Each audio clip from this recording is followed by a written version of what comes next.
whatever conference says must be done must be in synergy with the constitution of the ANC. No doubt. So conference, notwithstanding its position in the hierarchy of the ANC, it may pass a resolution, but ultimately that resolution must be able to live within the constitution. If it cannot live within the constitution, then there's a difficulty, correct? I accept that. So when conference says somebody must be suspended, one must then immediately go to the constitution. Indeed, and so. see whether there's a legal basis for that.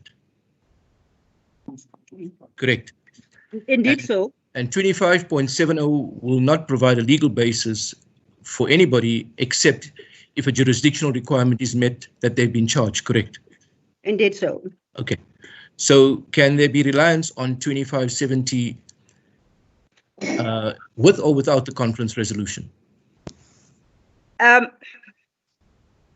me, if you permit me, I'll just backtrack. The Constitution permits for suspension following certain procedures as set out in Appendix 3 of the Constitution. The Constitution itself, however, allows for summary suspension pending certain procedures. So in the case of summary suspension, the requirements of Appendix 3 need not be met. Which provision provides for summary suspension? No, the actual Constitution. I will get them to open my Constitution for me. Mm-hmm. And I will cite the correct section. It's under Rule 25. But I need to locate the actual rule that permits for summary suspension. Now, until, as that rule is being located, may I then refer us to Resolution 3, which speaks to summary suspension. So that resolution, giving effect to that resolution, of course, it is conditional upon a failure to voluntarily step aside or to fail to give an acceptable explanation. That then requires summary suspension. Now, that is consistent with the Constitution of the ANC. So the resolution does not offend the Constitution of the ANC. But which provision of the Constitution specifically says you could suspend summarily? I'm sorry, Justice Molakle, you are not very audible. Which provision of the Constitution provides for summary suspension? As I said, I'm trying to locate. If the court could bear with me 2 minutes. Just give me.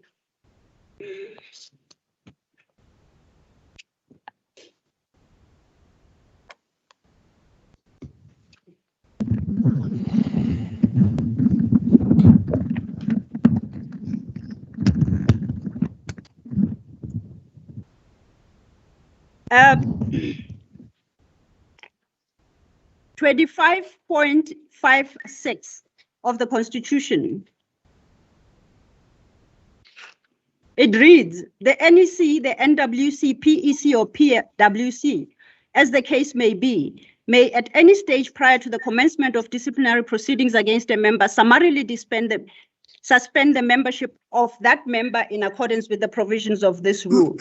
That's in contemplation of disciplinary proceedings, not so. That is in contemplation of disciplinary proceedings. If there are no disciplinary proceedings, does it trigger the power in 25.7? And secondly, are you saying that summary suspension can take place without Audi? And that would be consistent. Just give me that. In answer to the first question, my answer was to the question whether there is a power to summarily suspend, and there is. Now, whether or not this power must be exercised in anticipation only of disciplinary proceedings, and that those disciplinary proceedings were not triggered or commenced with, that is a defense that ought to be raised by the respondents, which is not to be found on the record. So that is a different issue. Now, when we're talking here about the validity of the suspension. It may be that a summary suspension may be invalid because disciplinary proceedings have not been initiated. Could very well be. But that it was lawfully exercised in accordance with the resolution of the 54th conference is undeniable. So until it is law, it is challenged. Can it be said it was lawfully exercised if it may be common cause that a clear jurisdictional fact that requires the exercise of that power was missing, whether raised or not? Justice Kolopin, the exercise of that power, which is granted by the resolution of the 54th conference under 3, must be read in the context of that resolution in totality. The resolution requires anyone reported to have been involved in corrupt practices to give an explanation to the Integrity Committee or step aside. Okay. That's what it requires. And if they fail to do either, they may be summarily suspended. Okay. Now, we know in this instance that the first respondent did not do either. He did not step aside, and he did not give an explanation that can even be adjudged as to whether or not it's acceptable or not. Now, as to why that happened, one may blame the Integrity Committee and its approach to the whole issue when the first respondent presented themselves. But the fact of the matter is, as things stand, the first respondent has not placed any explanation before the Integrity Committee. So the two jurisdictional facts that are necessary for the invocation of that of those two resolutions have been met. Most importantly, he does not deny that he did not give a satisfactory explanation to the Integrity Committee. And we have, in the replying affidavit, pointed this out, in the founding affidavit, sorry, we have pointed this out at paragraph 119.1, and that will be found at 00139. Okay. If one has regard to the first respondent's affidavit, that is not denied. So the court should accept that there is no reasonable explanation. Now, okay, sorry, Ms. Sello, I know I may be guilty of this as well, but we've obviously eaten into some of your time, and I see it's now 10 to 10. So we're going to try and allow you to finish. I mean, we can engage with you for the rest of the day, but I suppose there would have to be a point where we ask you something, you give a response, and you know it is what it is. It is what it is. Yes. Okay. Yes. Mindful of the time as well. If I may then just have regard to my notes, because we've moved around quite a bit. Yes. I just want to check what it is I've already addressed. I need to address the issue of that he raises at his paragraph 13 rather, of the answering affidavit, where he says it was not clearly articulated why it was contended that he should be suspended. He quotes the SG6, which is his suspension letter. And he says, he quotes the part where it reads, "You have been reported to the Serious Officers Directorate and the matter of sealed documents relating to your CR17 campaign prior and during the 54th National Conference is pending before our courts." That is the basis. It is set out. So, in part, at least the part that he quotes. So he cannot even, on his own quotation, suggest that it is not clearly articulated why he needed to be suspended. If what is stated in the letter is read in conjunction with the 54th Conference resolutions together and take the entire suspension letter in its totality, then that statement will be appreciated. I would like to invite us to SG6, which is the suspension letter. And that is at page 001, page 78. This letter, what the first respondent has quoted is actually the fourth paragraph of that letter. If one has regard to the letter, it refers in the first paragraph to the NEC and NWC's discussions regarding the need to implement the conference resolutions. At the second paragraph, it states, in particular, the 54th Conference resolution on ANC credibility and integrity dealing with corruption. Now, those resolutions are what we have quoted in our heads of argument at 00829, where it says the ANC should take decisive actions against people involved in corruption, including those who use money for conference. The third paragraph says, properly read and interpreted, conference resolution in this regard provides that all cadres charged or reported to be involved in corrupt practice ought to step aside or be summarily suspended. Then it says you have been reported to the Serious Offences Directorate. So, properly considered and applying the principles of endumene, it is incorrect for the first respondent to say that the letter does not articulate the basis on which he ought to be suspended. It is right there in the first 4 paragraphs of the suspension letter. He chooses instead, for a reason best known to him, to rely on the report to the Serious Offences Directorate. But even so, let's assume for the moment that he is right. If one again goes back to the resolution, Resolution 2 under ANC credibility and integrity reads, demand that every cadre accused or reported to be involved in corrupt activities must, if they fail to step aside and give an explanation, be summarily suspended. The referral to the Serious Offences Directorate means that the matter is under investigation.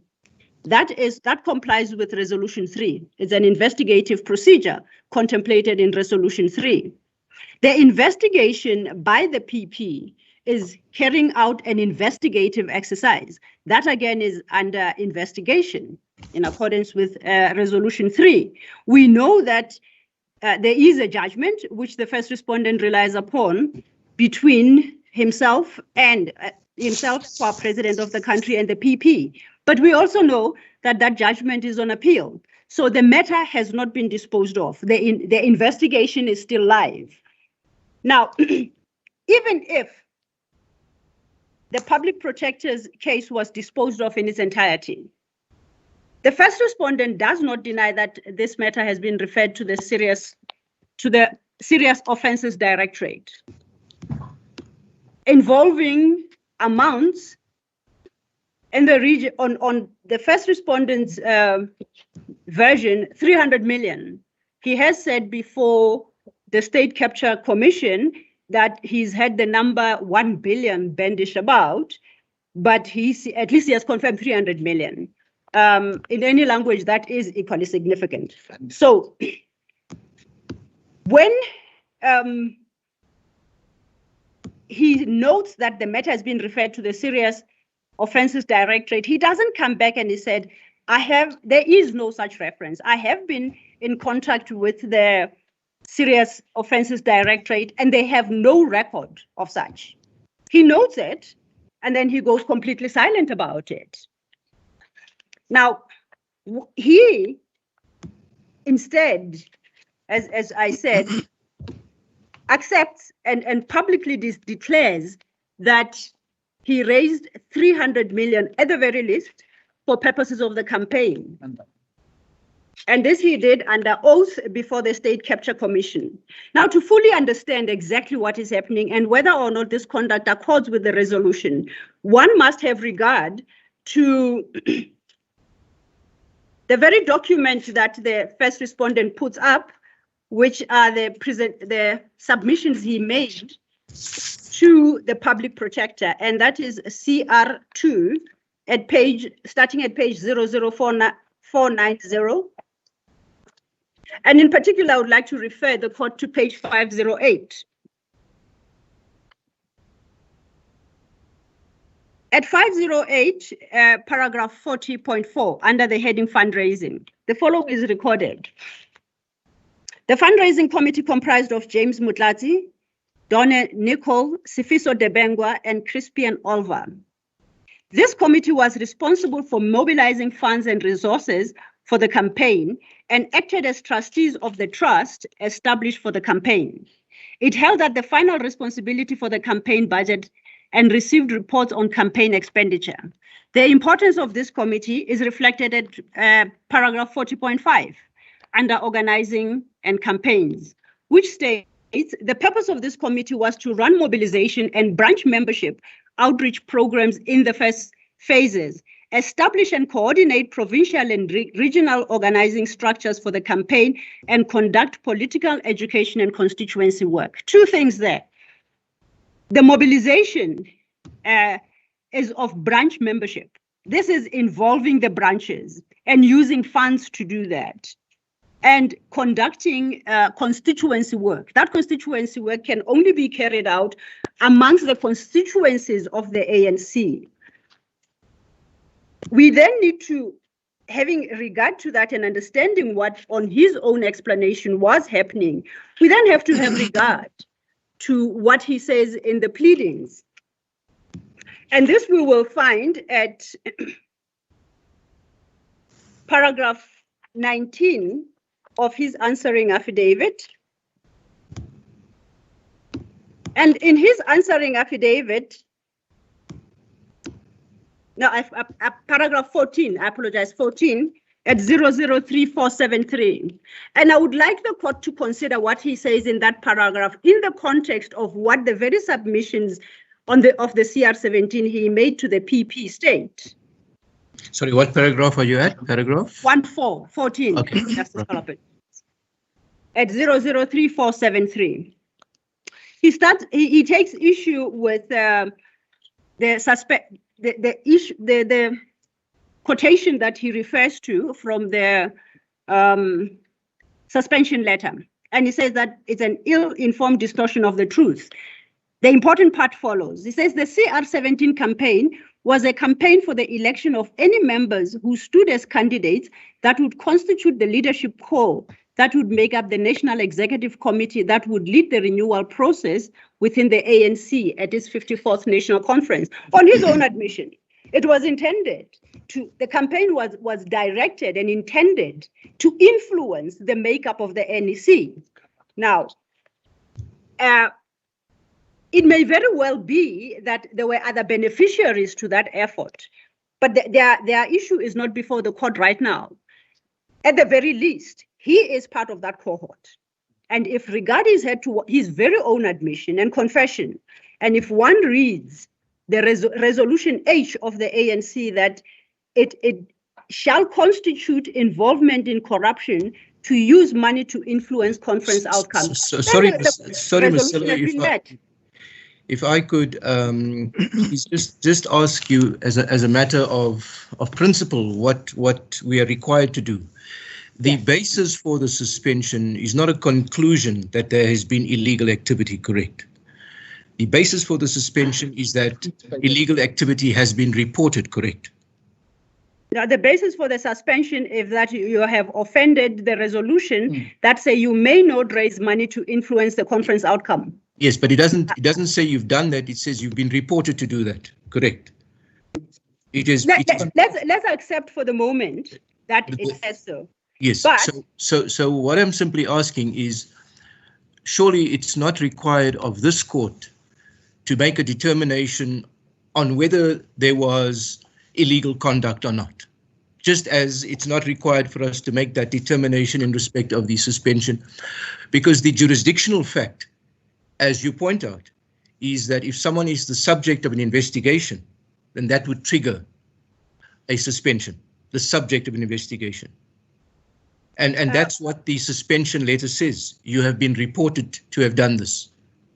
Whether it was done or not ultimately would have to be determined by another body, another structure. All I'm saying is whether in this hearing we need to have evidence that tests the veracity of that submission.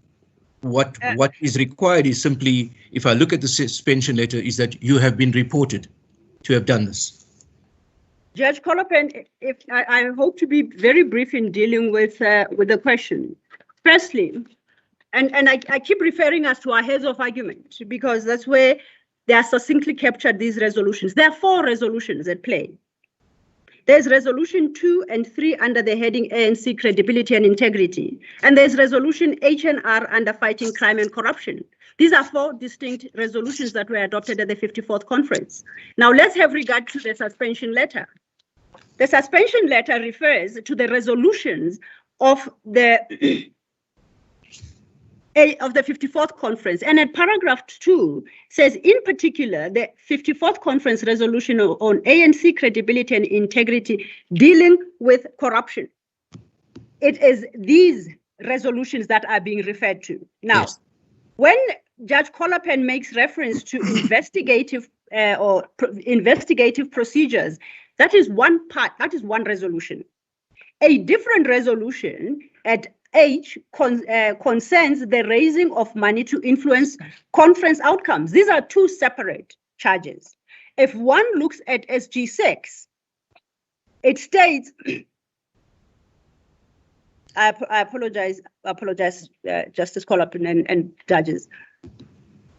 SG6, the suspension letter. Yes. First page, last paragraph states. Well, before we go to the last paragraph, can we look at the fourth paragraph first?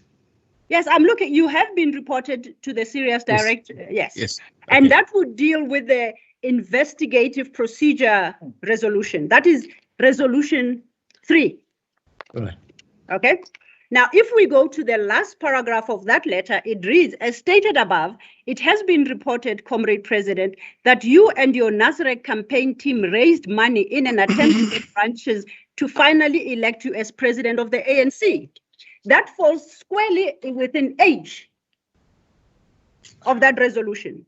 Now, as if that is not enough, even if the court would hold that case is not clearly made, that problem is resolved by the first respondent himself. At paragraph 14, he admits that I did so. The motive behind it is irrelevant for now, but does the conduct as described by the first respondent himself at 14 squarely fall within resolution H? And the answer has got to be yes. Okay. Thank you. Now, I just...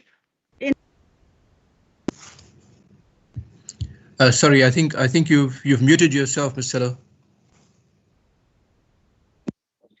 Thank you. Thank you, Judge Kolapen.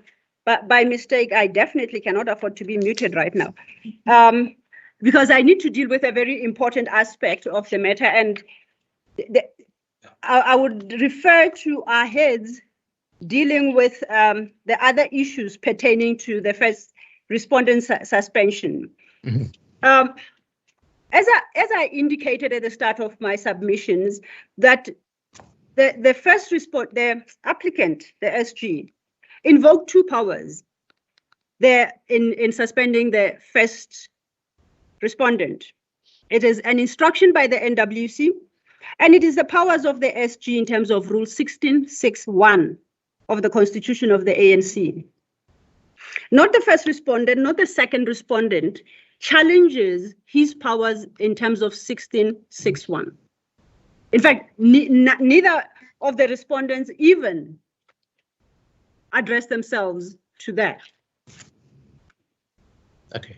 The second respondent contends that the suspension by the SG of the first respondent was illegal.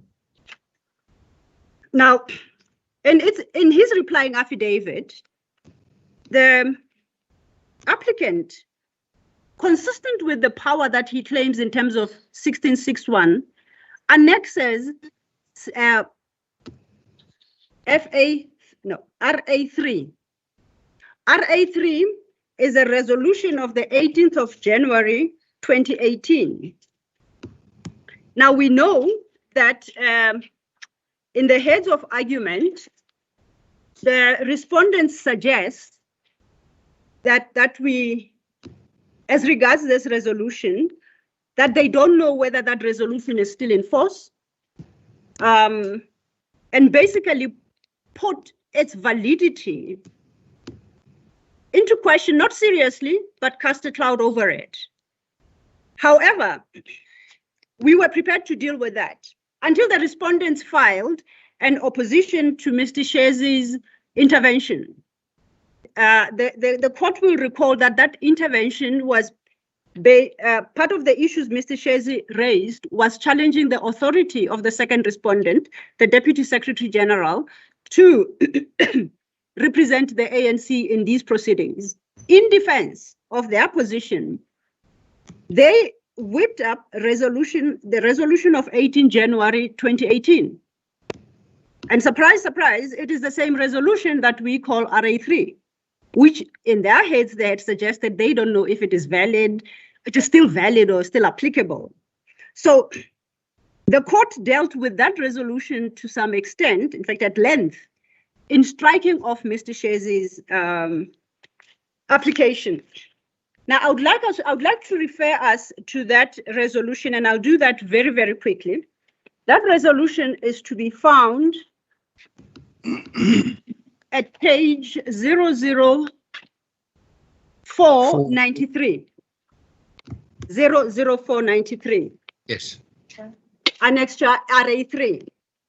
So now we know after filing their heads, they invoke the same resolution to challenge Mr. Shezi's contention that Ms.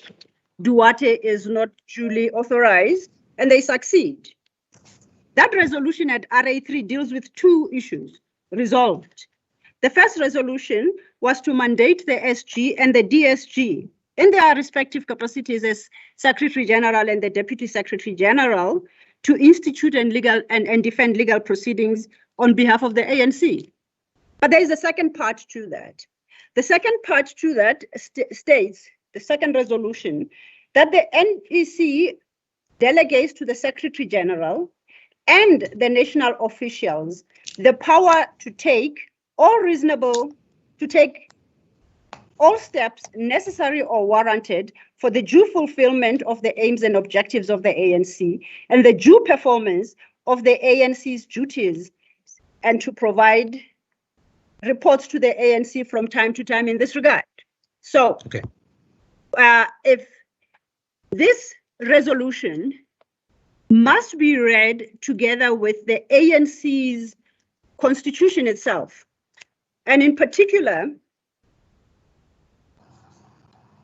Rule 12 to 19. That is part of Rule 12, which deals with the powers of the NEC. Yes. Now, 12 to 19 empowers the NEC to delegate any of its powers, any, I emphasize, to the officials, the national officials or Secretary General. I think it's NWC. Yes, it's the NWC, the officials or Secretary General. In its wisdom, the ANC delegated to both the Secretary General and the national officials. And we know that the Secretary General is also a national official. The second power they have is to take all steps necessary or warranted for the due fulfillment of the aims and objectives of the ANC and the due performance of its duties. What the NEC did was to take the first power of delegation, marry it with the power they have to take steps necessary for the fulfillment of the objectives of the ANC, and delegated the whole lot to the SG. So we know that one of the objectives and aims of the ANC is to rid itself of all members who are accused of, reported to be involved in corrupt practices, to rid itself of people who, when they fail to step aside or give an explanation, acceptable explanation while they face disciplinary, investigative, and prosecutorial procedures, to be suspended, to take decisive actions, all members involved in corruption, including those who use money to influence conference. Those powers and all those decisions have now been delegated to the SG. And consistent with his powers as an SG, he exercised the powers and as delegated to him. It is on the basis. We follow that argument, Ms. Sello. I'm just checking whether you might be reaching the conclusion of your argument. It's almost. I am. If I could just cover. In fairness, we've gone half an hour over, and our interventions may be less than half an hour, so I'm doing a fair share of responsibility. Okay. Okay, I accept that, and I do apologize to our learned friends. I'll just quickly then turn my attention to the suspension, to the withdraw and apologize. Mm-hmm. Yes, that was the second leg of my argument. The withdraw and apologize letter from the NEC is SG12.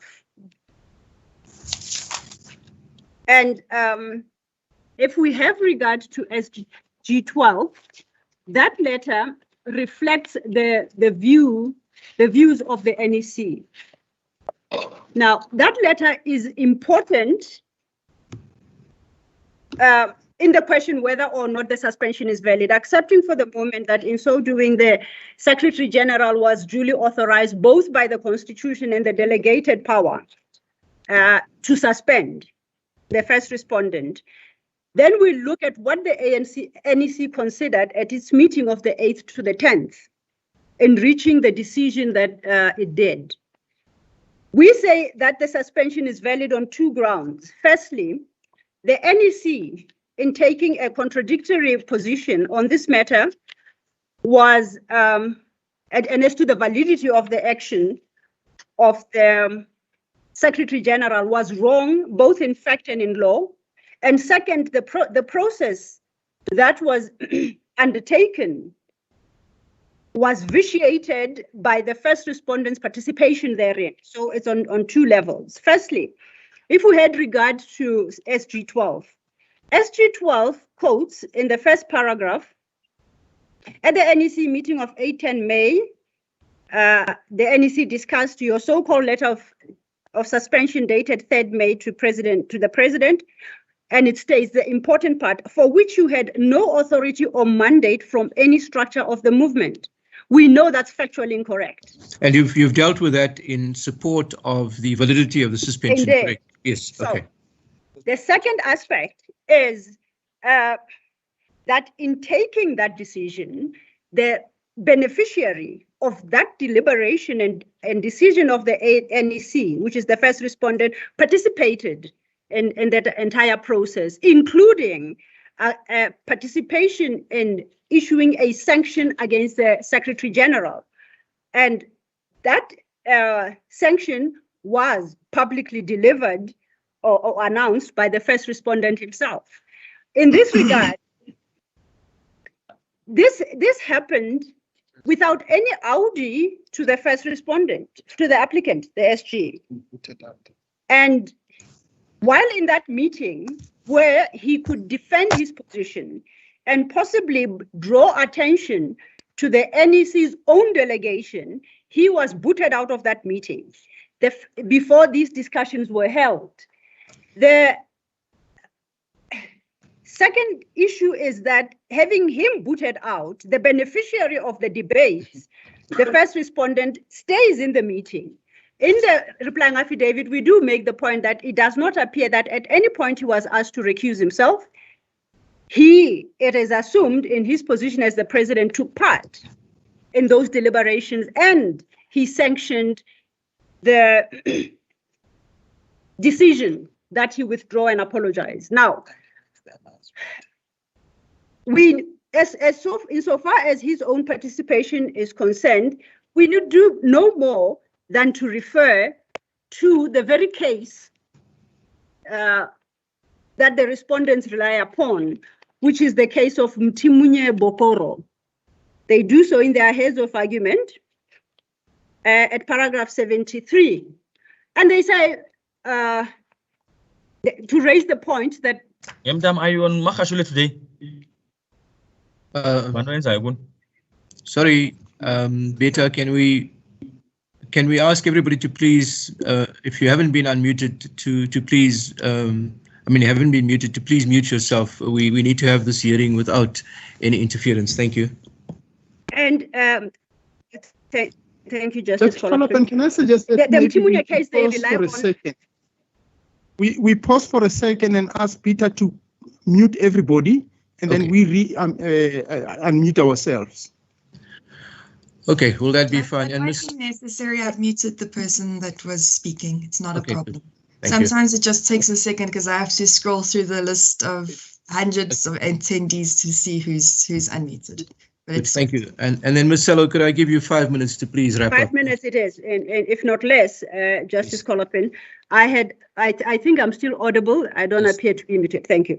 We refer on the Mtimunya case, Mtimunya Bakoro, and in that case, it was held that a director facing suspension had a manifest conflict of interest in the deliberations of the suspension to be undertaken by the board and would be prevented from participating in such deliberations. Now, on the same principle that they invoke as to why the SG could not be involved in the issue of his own suspension in terms of in terms of Rule 2570, we say the same principle applies.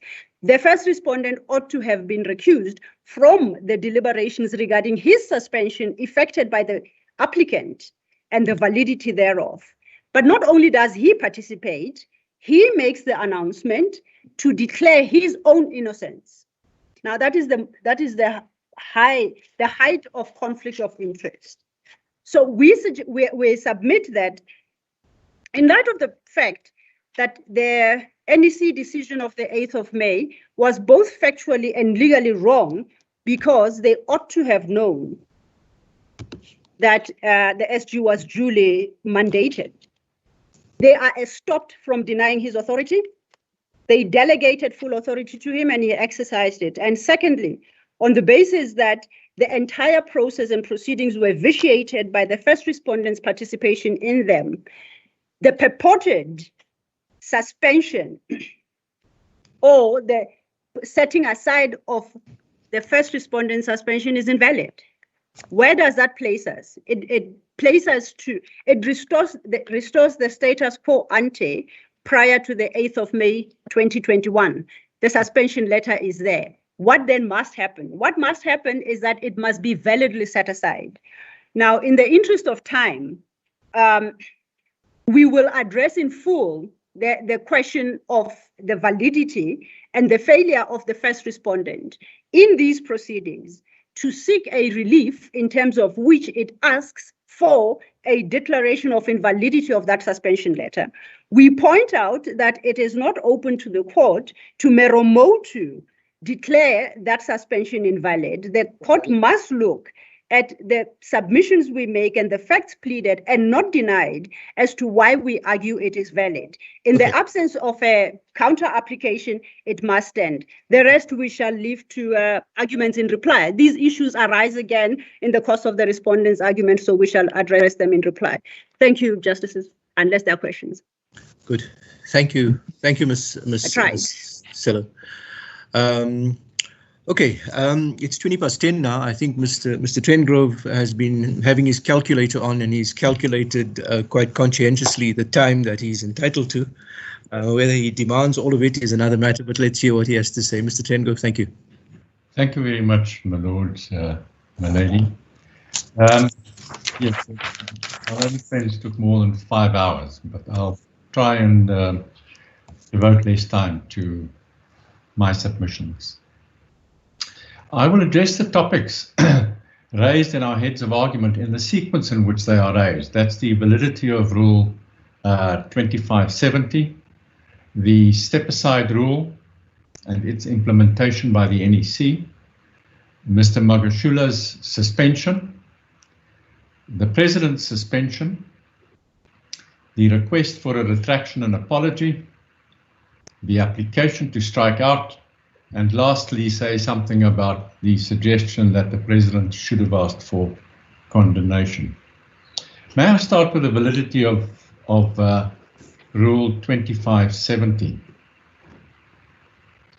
Now, this is an important chapter for two reasons. The first is because they ask specific relief in relation to the rule. They ask for the rule to be declared invalid. But it is also the rule under which Mr. Magashule acted when he suspended the President. So I will point out to you from time to time that there are extraordinary contradictions in Mr. Magashule's own case in that he purported to suspend the president under Rule 2570, but now contends for its invalidity and persists in both contentions, despite the fact that they are incompatible. We quote the rule in our heads of argument. Our heads of argument are in 008-68. We quote the rule in our paragraph 3, that's at 008-71. And I will frequently refer back to the rule, so I would like to just point to some of its features. The rule says where a public representative, office bearer, or member has been indicted to appear in a court of law on any charge. So that's a jurisdictional prerequisite for the exercise of that power, is that the member must have been indicted to appear in a court of law on any charge. Now, it's common cause that that doesn't apply to the president, but yet this rule was invoked against him. So that's the first requirement, that he's been indicted to appear in a court of law on any charge. The Secretary General or Provincial Secretary, acting on the authority of the NEC, the NWC, the PEC, or the PWC at national level, this power may only be exercised on the authority of the NEC or the NWC. A second requirement, which it is common cause, is not satisfied in this case. I know Mr. Magashule claimed such authority, but on the facts, he just didn't have it. If satisfied that the temporary suspension of such public representative, office bearer, or member would be in the best interest of the organization. That is very important because that captures the purpose of this power.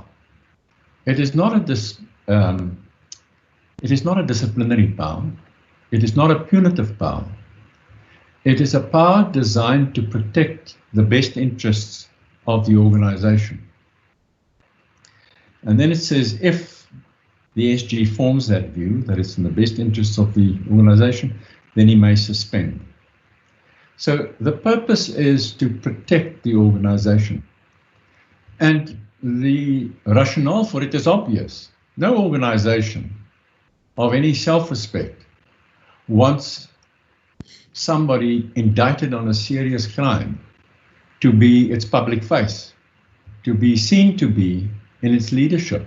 Which party can, with any credibility, tell the electorate that it is fighting the scourge of corruption while one of its senior leaders stands indicted on very serious charges of corruption? That is the purpose of the rule.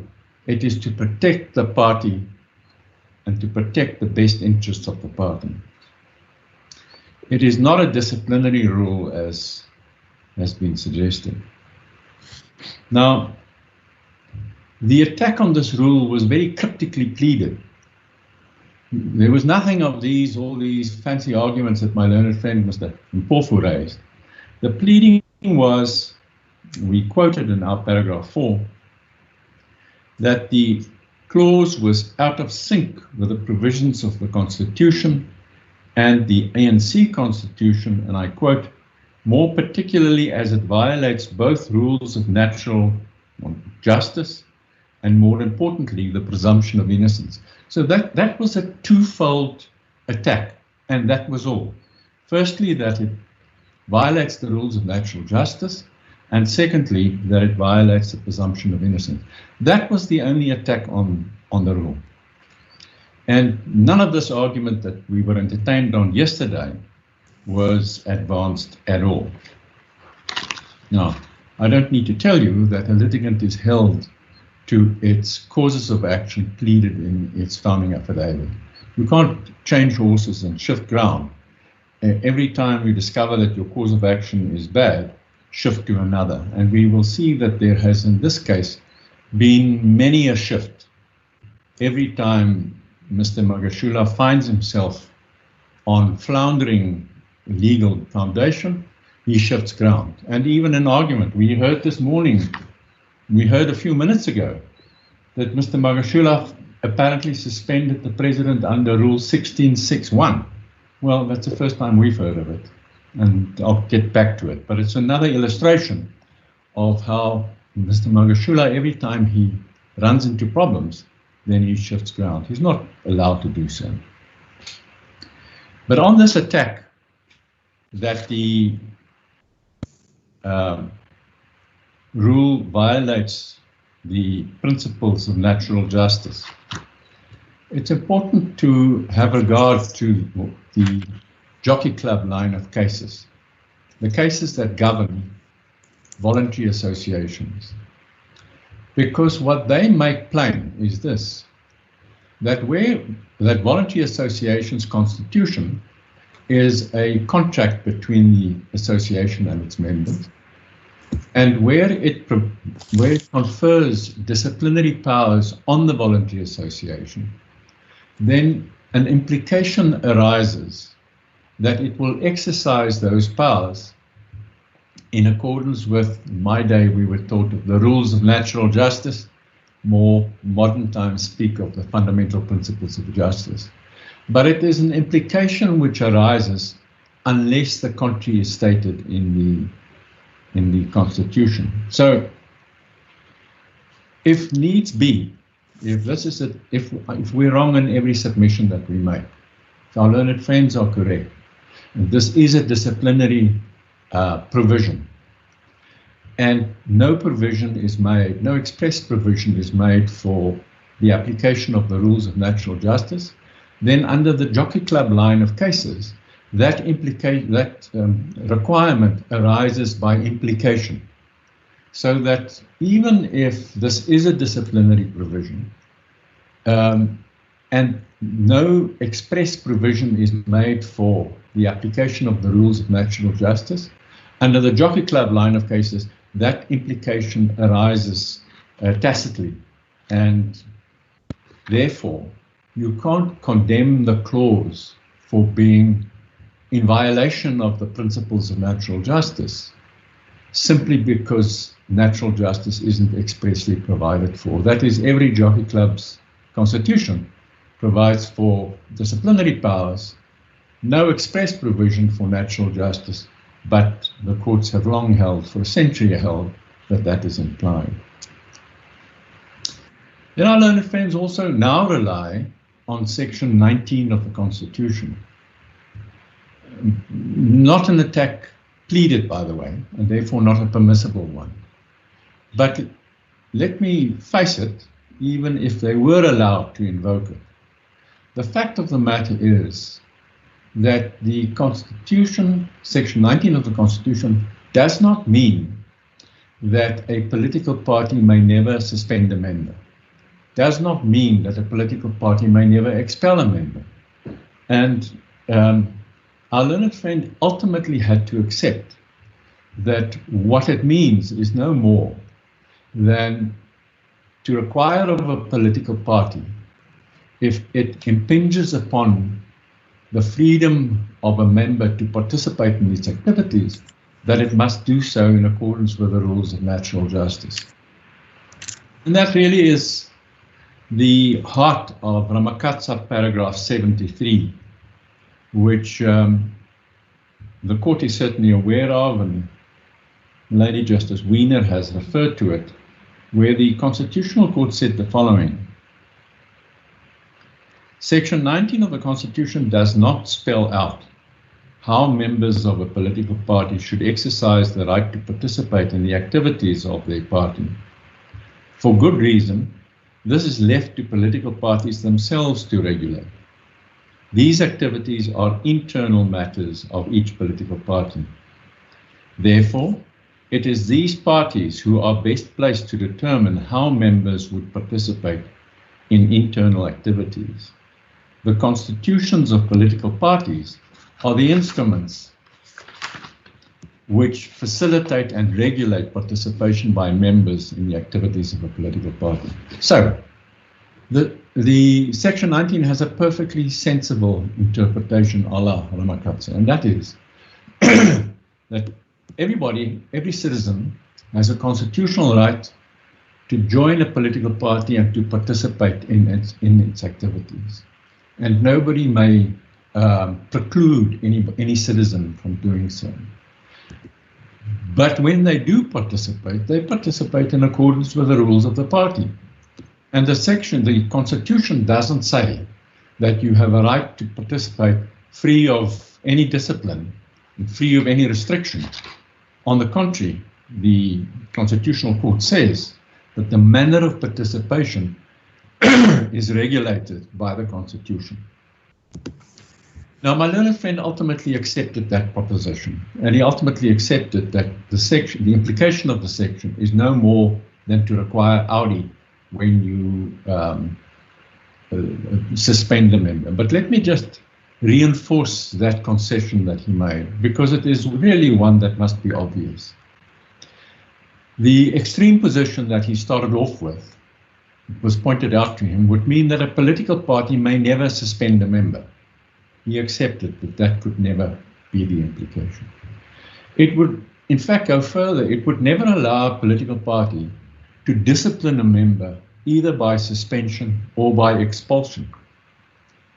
In fact, if the Constitution means that you can't prescribe to members how to participate in the activities of political parties, then the section must also mean that you can never discipline a member for the member's conduct in the participation of the activities of a political party. A member would be allowed, for instance, publicly to repudiate the party and to defy its discipline, because the Constitution says you can decide how to participate in the affairs of a political party.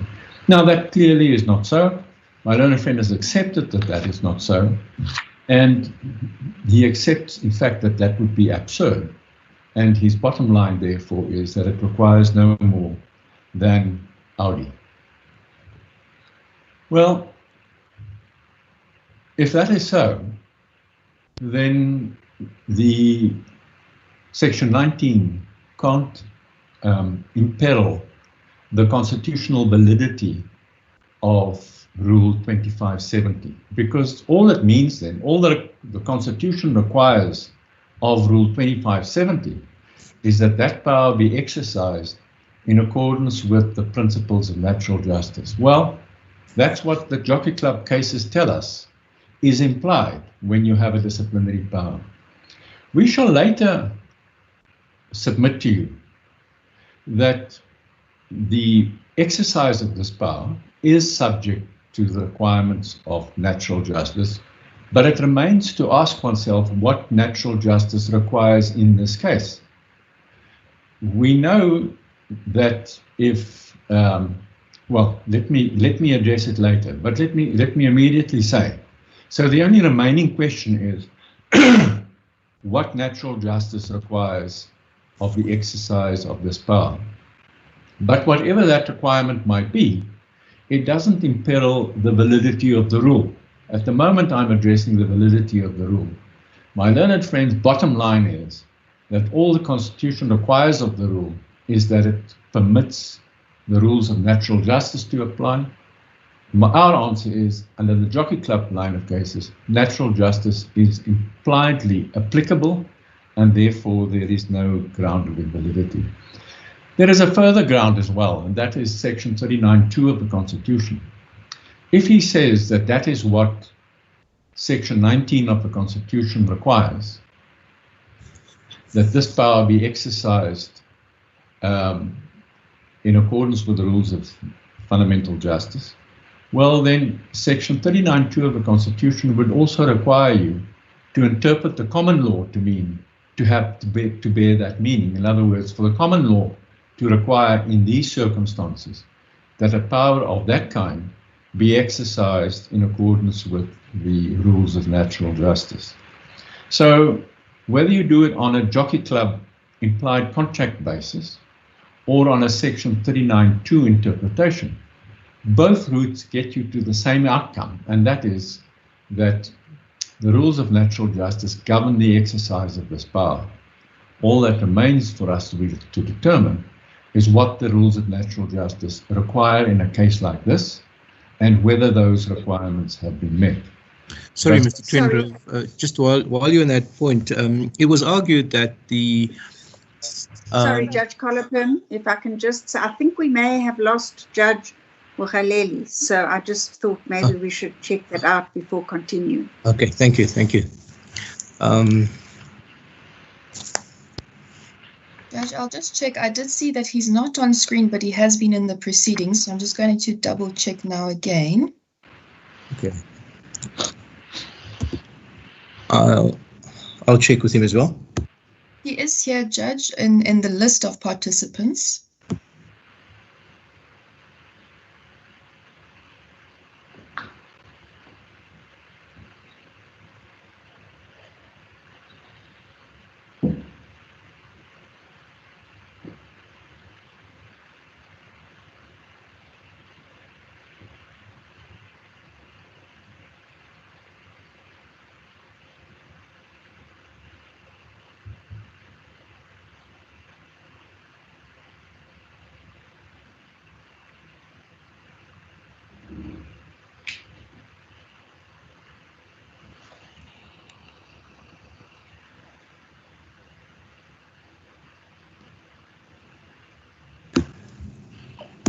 Okay, our colleague Judge Mogaleli is with us.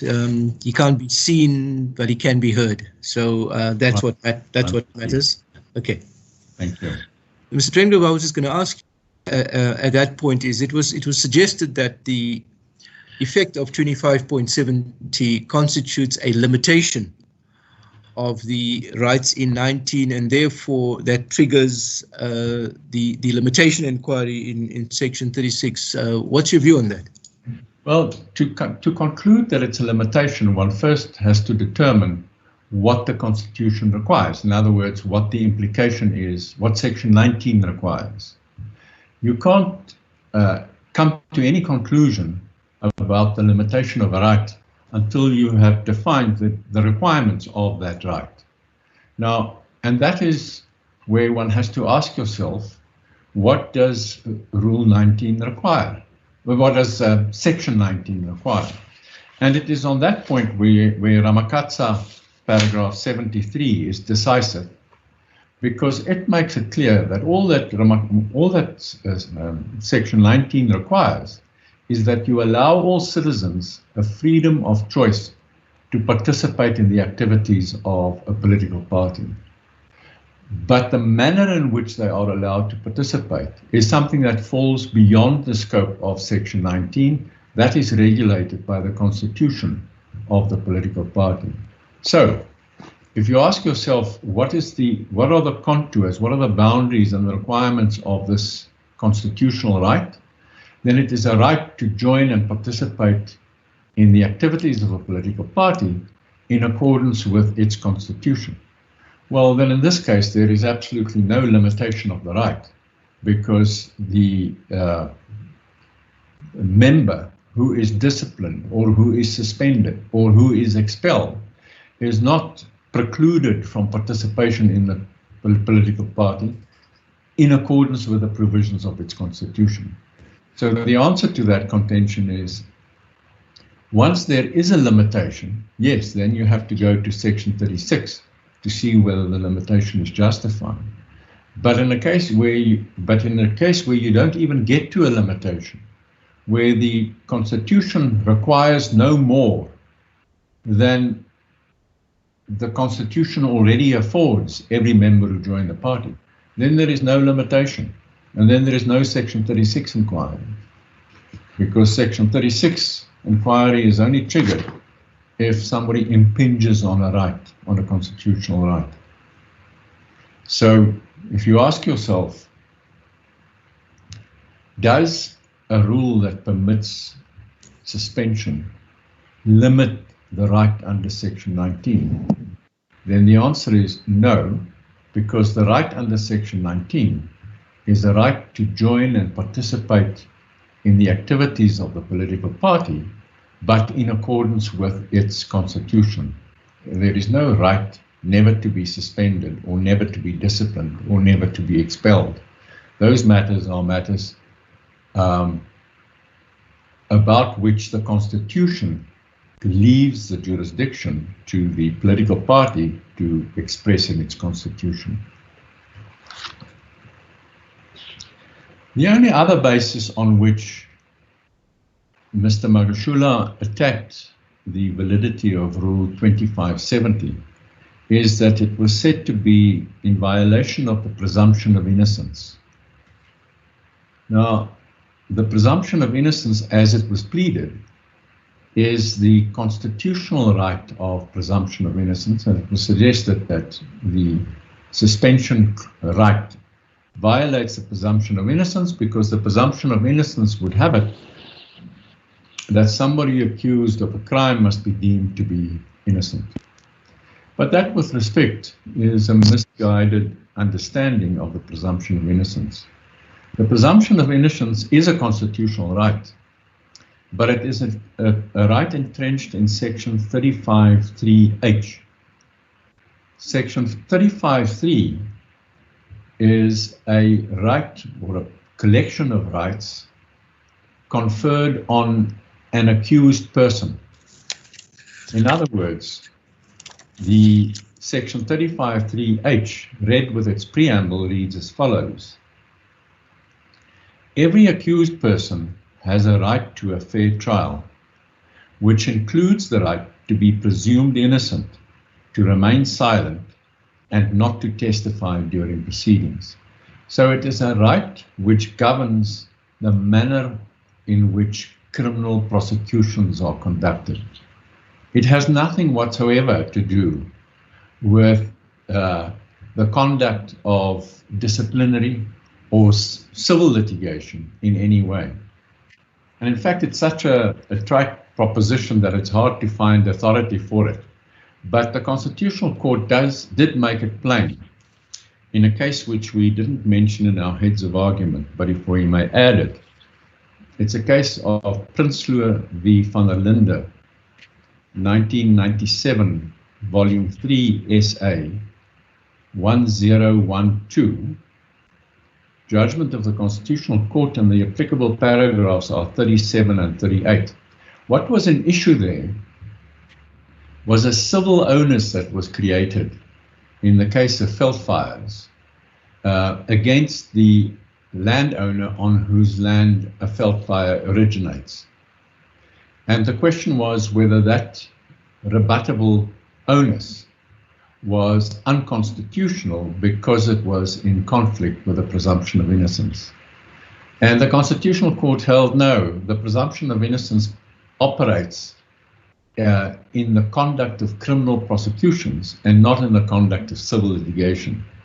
The crucial sentence is in paragraph 38, where it says, there is indeed nothing rigid or unchanging in relation to the question of the incidence of the onus of proof in civil matters. No established golden thread like the presumption of innocence that runs through criminal cases. So it makes it plain that the presumption of innocence is confined to the conduct of criminal cases and does not apply in a case. This is not even civil litigation. This is disciplinary proceedings of a civil nature. So we submit with respect that as for the first attack, the attack on the rule, that there is absolutely no basis for it, that the high water mark of the attack is that the Constitution might require the rule to be subject to the rules of natural justice. Well, if there is such a requirement, then it is implied, and therefore the fact that it's not spelled out doesn't the validity of the rule at all. May I then turn to the second topic, and that is the step-aside rule. Because the main plank of Mr. Magashule's attack was that the NEC had not given valid effect to the step-aside rule because it had narrowed down the rule. Now, and the essential contention there is that the step-aside rule under the conference resolutions was a broad rule, and the NEC has unlawfully narrowed it down. Now, and let me say, that argument as to what was what did the conference resolutions require on the one hand, and how has it been narrowed down on the other? That argument has also shifted ground, and I will address it. But let me tell you where we are heading in this chapter, and that is this. Our first submission shall be that the NEC didn't narrow down anything, that it gave full and proper effect, that its guidelines give full and proper effect to the conference resolution. So that the starting premise of Mr. Magashule's attack, that the NEC narrowed down the conference resolution, it's simply not correct. It's not correct on the facts. But there is an alternative submission that we make that seems to us in any event to be fatal to Mr. Magashule's attack.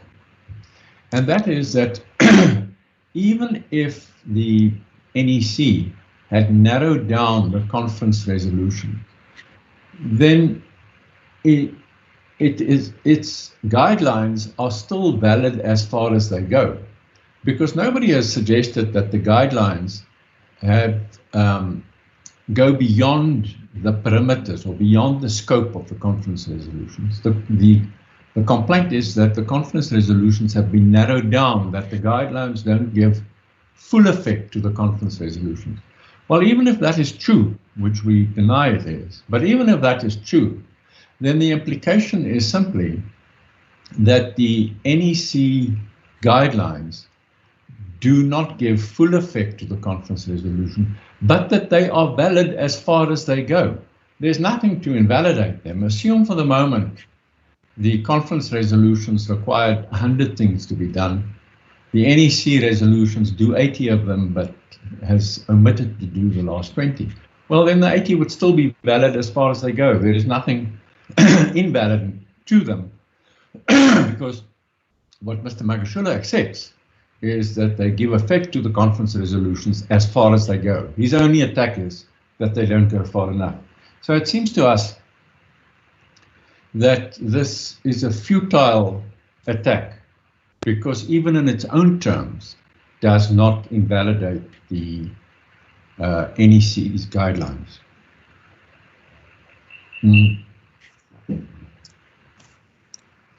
Now, you will know that the conference resolution adopted a series of resolutions, 4 resolutions. Sorry, Mr. Trengrove, can I ask you this question, please, because it was a significant part of the argument we heard yesterday. If the NEC resolution and the subsequent action don't go as far as conference had indicated, and I know that's not a concessions made, but you're saying alternatively, if that is so, and if there isn't a valid reason why it doesn't go as far as it was required to go, then can it be said that it has gone so far and no further remains valid and is not subject to attack? Or does the fact that it hasn't given effect to the resolution in its entirety, because the resolution in its entirety appears to want to deal with a particular type of conduct in its entirety, without necessarily disaggregating degrees of culpability and liability, and therefore it may well be open to being tainted to that extent, because it may constitute a selective approach to dealing with a broad problem that the conference has identified. No, with respect not. If the conference resolution, let me crudify it just to make it simpler. If the conference resolution says that you must apply the step-aside rule in relation to misconduct of a kind 1 to 10, and now the guidelines come and they apply the step-aside rule to misconduct items 1 to 8, then there's absolutely nothing unlawful as far as it goes. I'm not suggesting then that the NEC is not open to a remedy, but the remedy, if there is one, would then be to tell the NEC to fulfill the mandate not for 80% but for 100%. Nobody has suggested that what it has done thus far is in any way out of keeping with the conference resolution. The only complaint has been that it doesn't go far enough. And if that is the only complaint, well, then the guidelines can't be said to be unlawful or not in accordance with the conference resolution. They are, as far as they go. But let me come back to the first leg, and that is to submit to you that the NEC guidelines give full and proper effect to the conference resolution. Now we tell the history of the from the conference resolution through to the adoption of guidelines in early 2020 in our heads of argument, and you are acquainted with that history. I'm not going to take you through it. The important point of the history, though, and we would emphasize this, is that the authors of the guidelines have consistently intended to give full and proper effect to the guidelines. If you look through all of those NEC resolutions, the President's political overview, his letter to the NEC resolutions, the NEC mandate to the officials to prepare the guidelines, everybody along the line had always intended in good faith to give full and proper effect to the guidelines. So you must accept, because there is no evidence to the contrary, that the guidelines were a good faith attempt by the NEC, acting on the advice of the senior officials, to devise guidelines which give full effect to the conference resolutions. And then what we ultimately do... Can I just ask a question, Mr. Trenga? The argument seems also to stem from the fact that the applicant argues that the NEC can't override or amend the resolutions of the conference.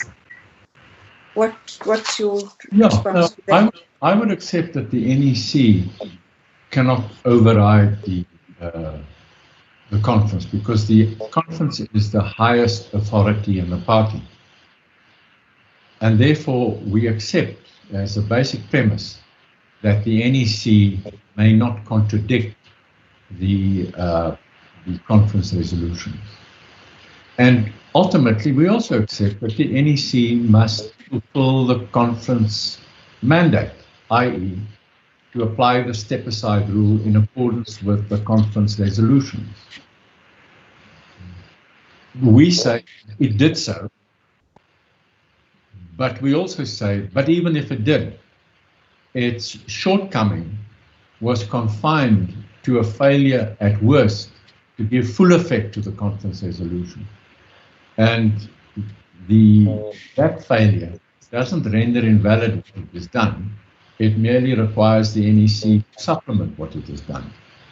But let me start with the first proposition, because we do want to make it plain that you shouldn't understand us in any way to concede that the guidelines of the NEC do not give full and proper effect to the conference resolution. And here again, we have this difficulty that Mr. Magashule shifted ground.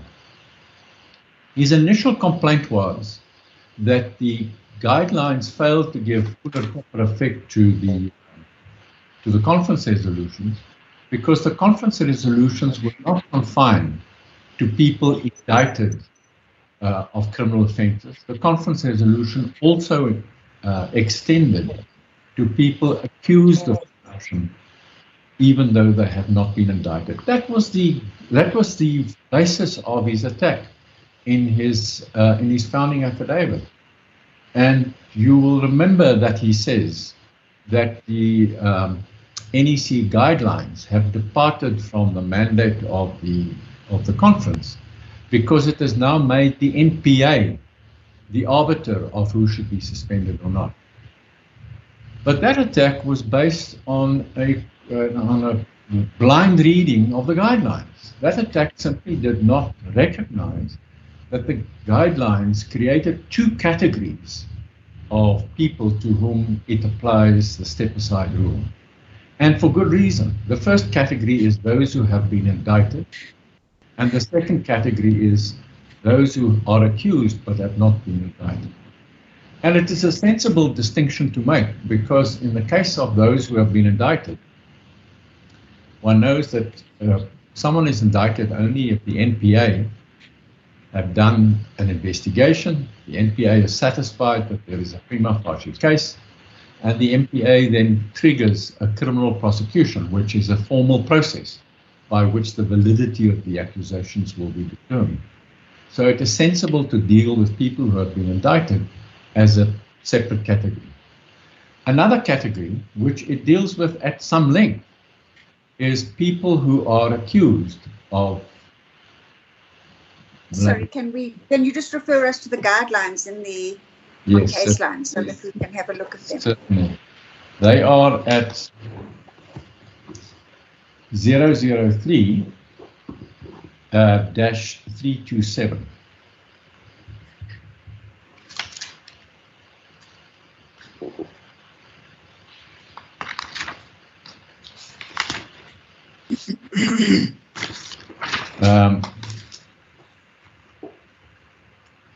You will see that it starts off at 327 by reciting the conference resolutions. In other words, that it recited the conference resolutions, and it also attached copies of the conference resolutions. So it is an avowed attempt to give effect to the conference resolutions. But then at 328 in paragraph 3, it starts off with the guidelines for implementing the national conference resolutions. It then goes over the page in 329, stepping aside following indictment to appear in a court of law. And it sets out, and it elaborates on those rules in 3.1.1 through to 3.1.11. And look at the last paragraph, 3.1.11. Well, point 10, where a member, office bearer, or public representative, this is now somebody who's been indicted, refuses to step aside, notwithstanding the decision of the NEC or PSC that he should do so, the organization shall invoke Rule 2570. And then it tells us what 2570 says. So that is a procedure designed for people who have been indicted, but refuse to step aside. And then it provides for temporary suspension under 3.1, and it elaborates in 3.2.1 and 3.2.2 on that same category of people who have been indicted but refuse to step aside. At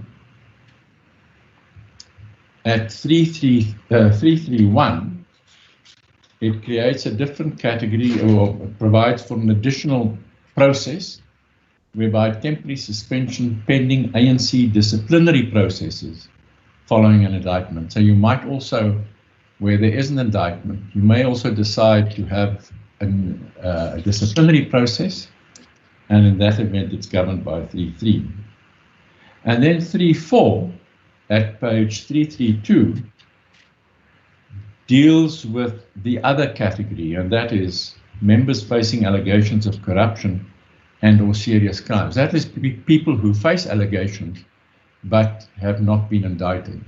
Now, in that category, it is important that you create a mechanism, as they do here, to call people to account, to assess their explanations, and then to decide what to do with them. So in 3.4.2, you will see that they provide for the Integrity Commission to consider the accusations against them. Over on page 334 in paragraphs 3.4.2.2, the Integrity Commission takes a decision, and then in 3.4.2.2.2, the appropriate structures act on the recommendation of the IC, and that is further elaborated on in the following page, 335, where in paragraph 343, it speaks of the processing of the recommendations of the IC. So it draws a sensible distinction between those who have been indicted and those who have not been indicted, but stand accused, but cover both, and that's the important point. And then just while we're here at 336, you would see that there is an annexure of the very conference resolutions we're talking about, and that reinforces my submission to you that this was a good faith attempt to give effect to this resolution. Now, sorry, Mr. Trengrove, could I check with you? Do the guidelines create room for anybody who's the subject of an investigative process, in your view? Is it able to be interpreted in that way? Oh yes, certainly, because it provides for anybody who stands accused. That would be the last category. Yes, yes. So that is a broad category which provides for every form of accusation of anybody who's not been indicted. It's a catch-all category for which catches everybody who stands accused of corruption or fraud or whatever the various crimes, but who has not been indicted. So it covers the field entirely. So that, with respect, Mr.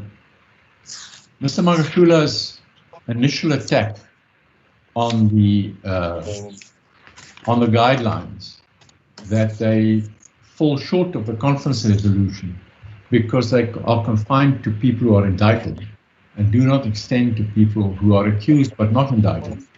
That attack is unfounded. Just to complete my question, Mr. Trengrove, to the extent that the conference resolution grouped people who were the subject of disciplinary, investigative, and prosecutorial procedures as worthy of the same treatment, which was suspension, but the guidelines do it differently. Is that not the case? No, with respect, the guidelines do not in any way insulate those people from suspension. It merely recognizes that where someone has been accused, but there's no criminal process underway to determine whether that accusation is justified, then you need another process to assess the accusation, to determine whether it is appropriate to suspend these people and perhaps take disciplinary steps against them. So it draws the distinction, not because it's aimed at a different outcome, but simply because it recognizes that you have a criminal process underway on the one hand, and you don't have it underway on the other. And therefore, on the other, where you cater for all other forms of accusation, you have to have a process to sift and consider and evaluate accusations before you suspend them. But that it may ultimately, on the recommendation of the Integrity Commission, result in a suspension. Yes, certainly, that is so. But you know, the conference resolution, well, I'll get to them shortly. The conference resolutions were in very loose, in principle language. And you can't attach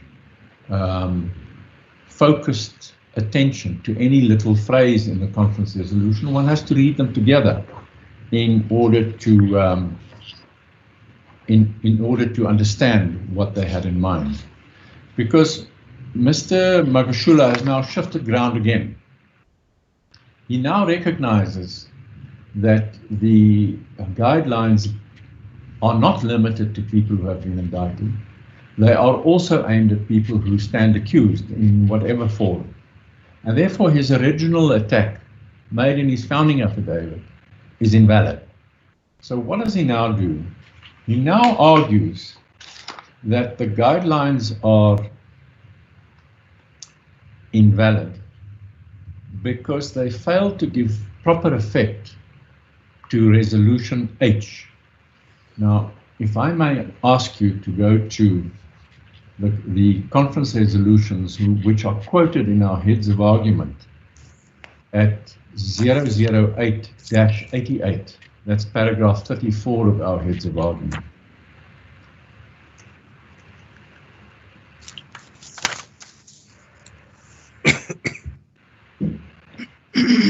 you will see that these resolutions are formulated as conference resolutions would, and that is in layman's language, where the same idea is expressed 4 times, never in precisely the same way, but there's clearly no intention to formulate a rule. The purpose of the conference resolution is merely to articulate a principle and then to leave it to the NEC to give effect to the principle. But if you look at paragraph 2, demand that every cadre accused of or reported to be involved in corrupt practices accounts to the Integrity Committee immediately or face DC processes. 3, summarily suspend people who fail to give an acceptable explanation. Acceptable to whom? Or voluntarily step down while they face disciplinary, investigative or prosecutorial procedures for what? It doesn't say what for. ANC should take decisive action against all members involved in corruption, including those who use money to influence conference outcomes. Now, this is the one on which Mr. Magashule now fixates. And he says that the guidelines do not give effect to this resolution. But you must understand this resolution. Remember, all 4 resolutions were adopted in the context of a conference which decided a watershed decision, of a conference that decided actively to set its face against the scourge of corruption and to mandate the NEC to take positive steps to do so. So these are all 4 resolutions adopted in the context of declaring war on corruption. So when you read the 4 resolutions together, then that's absolutely apparent, even though there are little differences between them. But then when you read H, you should read the whole of H, not merely a part of H. In the context of that big war on corruption resolution, it reads as follows. ANC should take decisive action against all members involved in corruption. That's the main operative part of the sentence. Must take decisive action against all members involved in corruption, including those who use money to influence conference outcomes. That's not a separate category. That is people who use corrupt means, use money corruptly to influence conference outcome. That's vote buying. That is not aimed at a member of the ANC who hires a hall for a campaign meeting or who hires a stadium for a rally, for a campaign rally. This is aimed at corruption, and that is the corrupt use of money to influence conference outcomes. That's vote buying. That's what that is about. So that to read only the last part as if it stands unqualified by the first part is, with respect, a blind reading. This is directed at corruption and at the corrupt influencing of the outcomes of elections. So even on that score, Mr. Magashule's interpretation, his second unpleaded attack, is equally unfounded because it is based on a unduly blinkered interpretation of that clause, which, like the others, is in the first place directed against corruption. So that we submit with respect that the guidelines give full and proper effect to the conference resolution. And if anybody complains that it doesn't go far enough, that there is still a loophole somewhere, then let them come to court and demand that that loophole be closed. The NEC would, I'm sure, be the first to welcome any suggestion that it might have left some part of the corruption field uncovered. But it certainly didn't intend to do so, and we submit with respect that it didn't do so. it caters for all people who stand accused of corruption, whether indicted or not, and all of them face the prospect of ending up in suspension. So that the suggestion that the NEC left some part of the field uncovered is just not correct. Let me also say what I forgot to mention is that another good reason for this distinction between indicted and unindicted accused is that in the case of the indicted accused, the party has the constitutional remedy of 2570 available to it, because it specifically caters for the suspension of indicted people, but it doesn't cater for the suspension of unindicted people, and therefore that is another reason, apart beyond the reasons I have suggested, that is another reason why it was sensible for the NEC to draw a distinction between indicted and unindicted people. Mr. Trengel, I'm not sure. Are you planning to move to your third point? I am at this moment. Yes. I wondered. We've been at it since 9 o'clock. Would this be an appropriate time just to take a short comfort break, about 10 minutes? Certainly. I'll be back. Okay.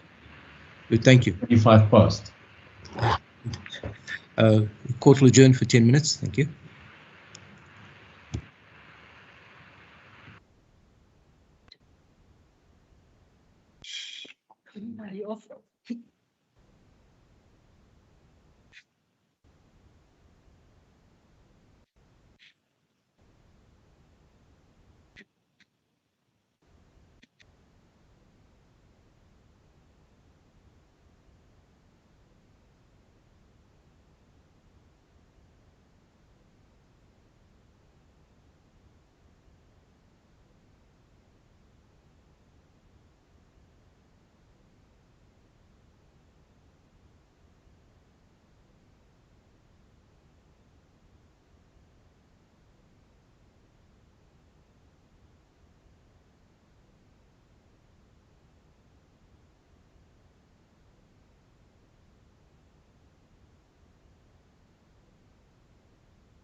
Okay. I didn't check exactly what time we adjourned, but I think it's about 10 minutes.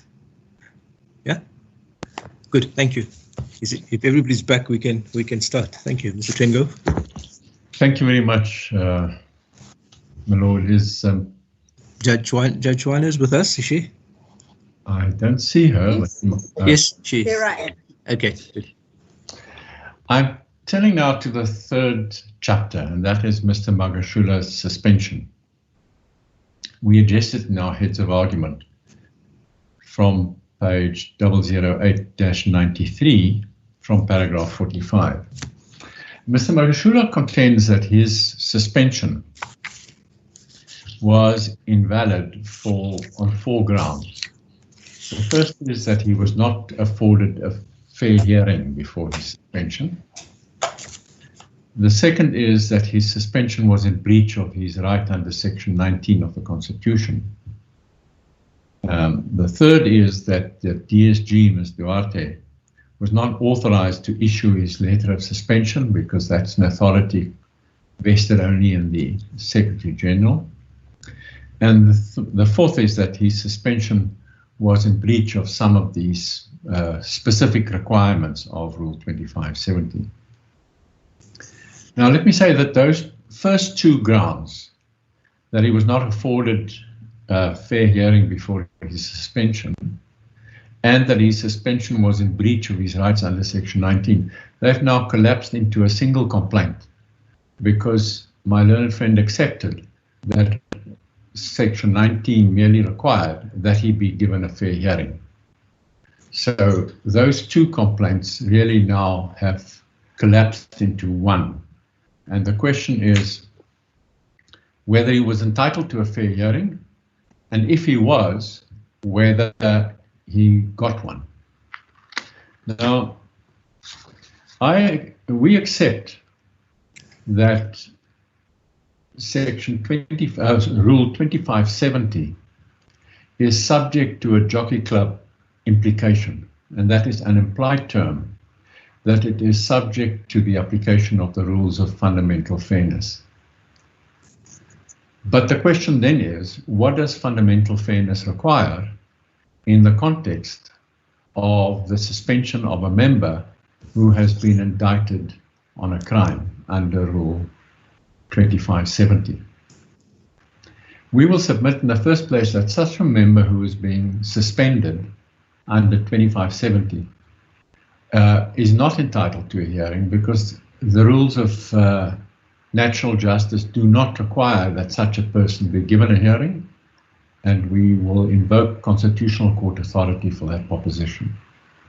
But let me also make it clear that we will submit that even if he was entitled to a fair hearing, that he got one, that he got an ample hearing, far beyond the requirements of Aureat and Parting. So that he really fails on 2 different grounds. The first is, was he entitled to a fair hearing? Now, remember, I've said we accept that the rules of fundamental fairness apply to the exercise of the power under 2570. The question is whether fundamental fairness requires that he be afforded a hearing. Now, on that score, the Constitutional Court judgment we submit in Long's case, it's a judgment we mention in paragraph 49 of our heads, that judgment is decisive of this issue, because the Constitutional Court overturned earlier jurisprudence, which held that an employee is entitled to a fair hearing before being suspended pending the outcome of disciplinary proceedings. And the Constitutional Court held in Long that that is not so. And we quote the ratio at the foot of our page 27 in paragraph 49, where it said the Constitutional Court said, in respect of the merits, the Labour Court's finding that an employer is not required to give an employee an opportunity to make representations prior to precautionary suspension cannot be faulted. As the Labour Court correctly stated, the suspension imposed on the applicant was a precautionary measure, not a disciplinary one. This is supported by Mogale, Mashego, and Gradwell. Consequently, the requirements relating to fair disciplinary action under the LRA cannot find application. Where the suspension is precautionary and not punitive, there is no requirement to afford the employee an opportunity to make representations. Now, let me just make it quite clear. We're not suggesting that Mr. Magashule's suspension was a suspension subject to the fairness requirements of the Labour Relations Act for purposes of this case. If he were interested in invoking and enforcing his rights under the Labour Relations Act, he would have had to go to the Labour Court, which he didn't do. So we're not suggesting that the LRA governs this inquiry. But why the analogy is a good one is that the LRA also requires fairness, fair labour practice. So the long judgment is good authority for the requirements of fairness in the case of a precautionary suspension of an employee. And it said because the suspension is precautionary and not disciplinary, therefore no hearing is required. And we submit for the same reasons in our case. Our case, the purpose of the suspension is to protect the interests of the organization and is not punitive or disciplinary. And therefore, that a hearing is also not required. Sorry, Mr. Twengo, can I ask you this? The long judgment is not a long judgment in the sense of it deals crisply with the point you raise, yeah. And what it does is it says what is not required. Yeah. It doesn't say what is required in order to meet the bar of fundamental fairness. And if you proceed on the basis that fundamental fairness is required, then long is only helpful to the extent as to what it excludes, not as to what may be warranted by meeting the bar of fundamental fairness. And what is your view, having accepted that fundamental fairness is a bar to meet, would be required to meet that bar? Let me say this. We submit that Audi is not required at all, and I accept that that is as far as long goes. But I also submit that long goes all the way to refute Mr. Magashule's complaint, because his complaint is Audi is required, Long says Audi is not required. I appreciate that I haven't yet answered your question, but Long is a complete answer to Mr. Magashule's complaint. If you ask me what fairness required, well, fairness would, I would have thought, at least require a serious consideration of the evidence in a good faith attempt to determine whether it is necessary and appropriate to suspend in order to achieve the purpose of the suspension. In other words, a test of a reasonable assessment of the good faith assessment of the available evidence and consideration of the question more important, whether suspension is necessary to achieve its purpose. But what it doesn't do is to require you to hear the suspended member. And that is what Long says. And that is so particularly because the purpose of Rules 2570 is to protect the organization. And you remember all ANC members make a declaration in which they pledge to always uphold the interests of the organization above their own. This rule therefore allows the organization, where it is deemed in good faith to be necessary to do so, to suspend a member in the interest of the organization.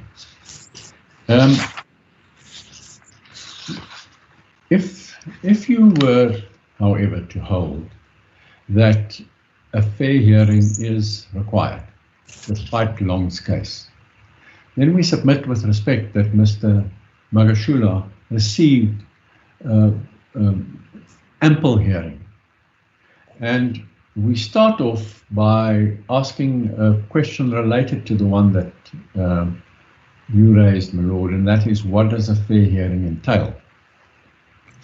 What does fairness entail? Well, we cite Professor Hoekstra in our paragraph 51, where she makes it clear that procedural fairness in the form of audi altem partem is concerned with giving people an opportunity to participate in the decision that will affect them, and crucially, a chance of influencing the outcome of those decisions. And then over the page, she makes it clear that it's a highly variable requirement. Fairness is a highly variable concept. In South African law, what makes a hearing fair has always depended on the circumstances, and that holds true today. Our courts readily accept that fairness is not something that can be reduced to a one-size-fits-all formula.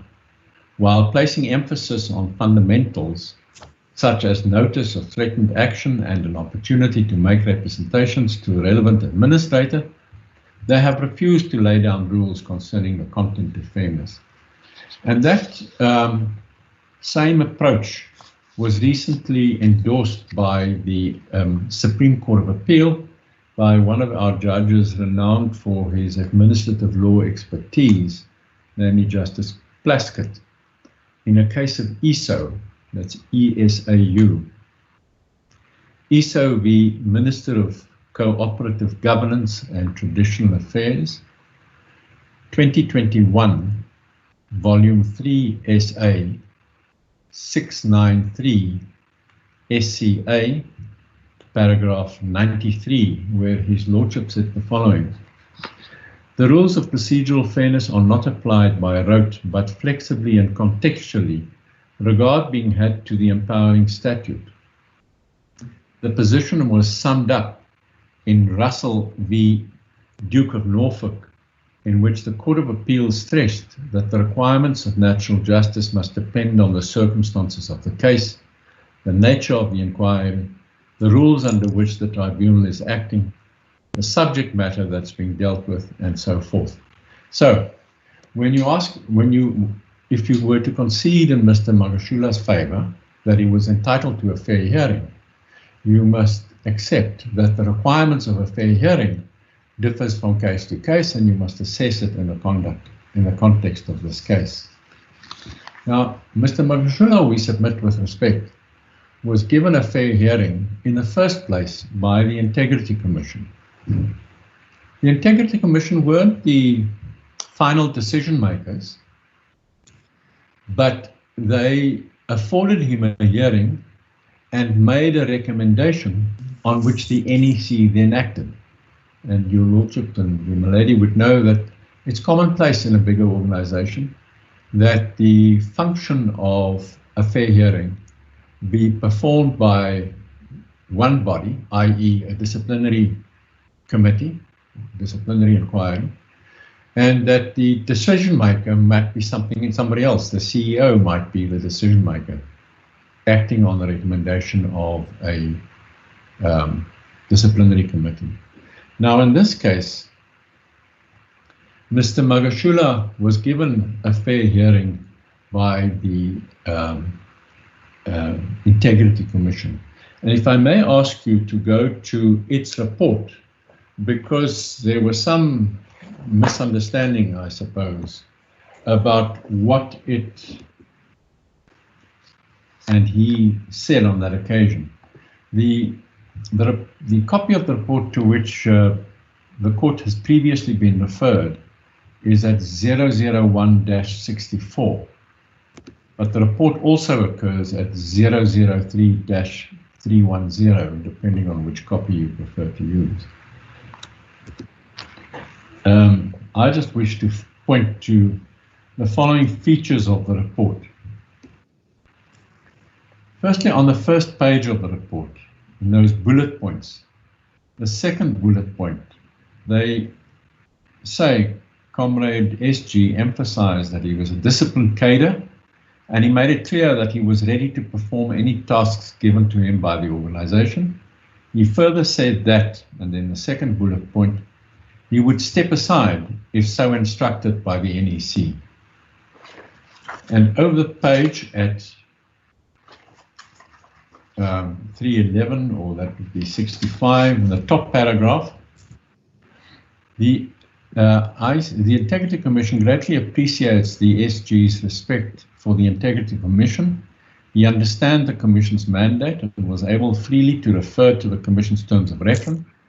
He confirmed that he had telephonically informed the Chair immediately after criminal charges were laid, that he is presenting himself to the Commission, and that he would stand aside from all positions if instructed by the NEC to do so. So there's a second recordal of that submission to the jurisdiction of the NEC if it were to require him to step down. And then over the next page came the conclusion. My learned friend somehow suggested that the conclusion was qualified in some way, but it is not qualified. If one picks it up in the first paragraph, it starts near the top of the page. The Integrity Commission recommends to the NEC the immediate implementation of the NEC resolution of 6 to 8 August 2020, quoted here for ease of reference. And the resolution which they say must be implemented is the one that reads, cadres of the ANC who are formally charged for corruption or other serious crimes must immediately step aside from all leadership positions in the ANC, legislatures or other government structures, pending the finalization of their cases. The officials, as mandated, will develop guidelines and procedures on the implementation, and the next NWC meeting will review progress. And then in bold, in cases where this has not happened, such individuals will be instructed to step aside. So much for the resolution. And then the Integrity Commission continues and says, the NEC's attention is drawn to the last sentence above. So that is saying very, very clearly that he must be suspended. That was the Integrity Commission recommendation. And let me just emphasize how this hearing differed from the one the President had before the Integrity Commission. The hearing that Mr. Magashule had all the hallmarks of Audi. He was put on terms. We realized that what he was there for is to debate the question whether the NEC resolution should be implemented against him by suspension on the basis of his indictment. That was the issue. It was raised with him. It was debated with him. He said, if they order me, I'll go. And the recommendation was, yes, you must implement this decision against him. That's full and wholesome Audi. When we later get to the President, you'll see it was a completely different matter altogether. But then it wasn't only that he had this hearing in the Integrity Commission. He was a member of the NEC at every step of the way. At the meeting of 13 to 14 February 2021, he was a member of the NEC when it adopted the guidelines. He had every opportunity there to voice his opinion on the question whether they should adopt the guidelines. We don't know whether he participated in that discussion, but he at least had an opportunity to speak. And that's all that Audi requires, an opportunity to speak. He was a member of the NEC at the meeting on 26 to 29 March 2021, when it resolved that members who stand indicted for corruption must step aside within 30 days. He knew very well that that resolution particularly applied to him, not only to him, but particularly applied to him, and if implemented would result in his suspension. So he was again a member of the body and participated in the decision to implement the suspension rules to a category of people which included him. He had every opportunity to have his say in that meeting. Mr. Trendov, could I ask you this? To the extent that those meetings didn't discuss individual cases, but really were concerned with broad principles that would apply to categories of persons, would it firstly have been appropriate for him to use that opportunity to advance his case where others who were not affected by, others who may have been affected by that would have been excluded? And would that then constitute a fair opportunity to give effect to your Audi rights under those circumstances? Well, let me say at least this, that he knew that if that resolution is adopted, that would finalize the case for suspension against him, because it was a resolution that everybody who stands indicted for corruption charges must step aside within 30 days or otherwise be suspended. So that he realized full well that they were not merely adopting a principle, they were adopting a rule which, if applied to him, would result in his suspension. So he had every opportunity to say and to debate whether that rule should be adopted or not, and whether it should be absolute or not. But having adopted that rule, it inevitably and irreversibly sealed his fate. And then you'll remember, I'm afraid you are muted, my lord.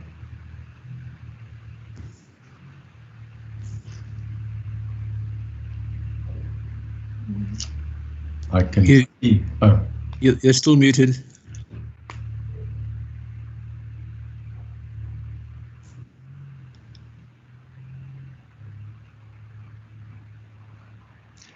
But my lord, my screen suggests that your microphone is muted.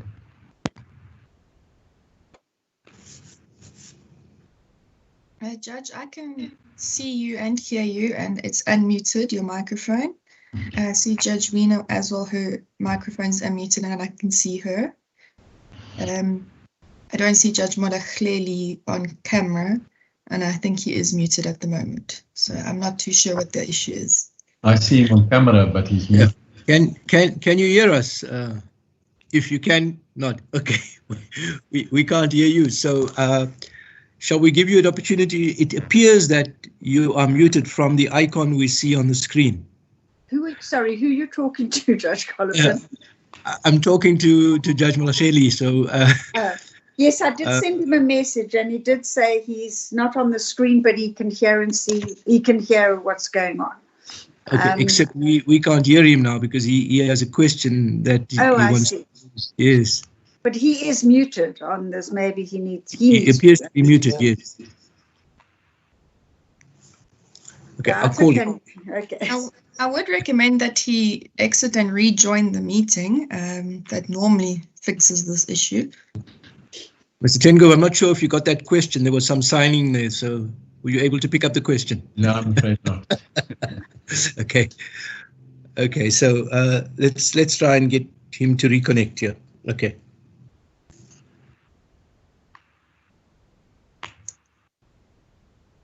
So what I'm going to do, if that's all right, I'm going to remove Judge Magashule from the meeting because sometimes it doesn't show when they've exited, and then he can rejoin us. I'm just worried if he is asking questions with sign language, the recording won't pick up on it because I don't have him on my screen at all.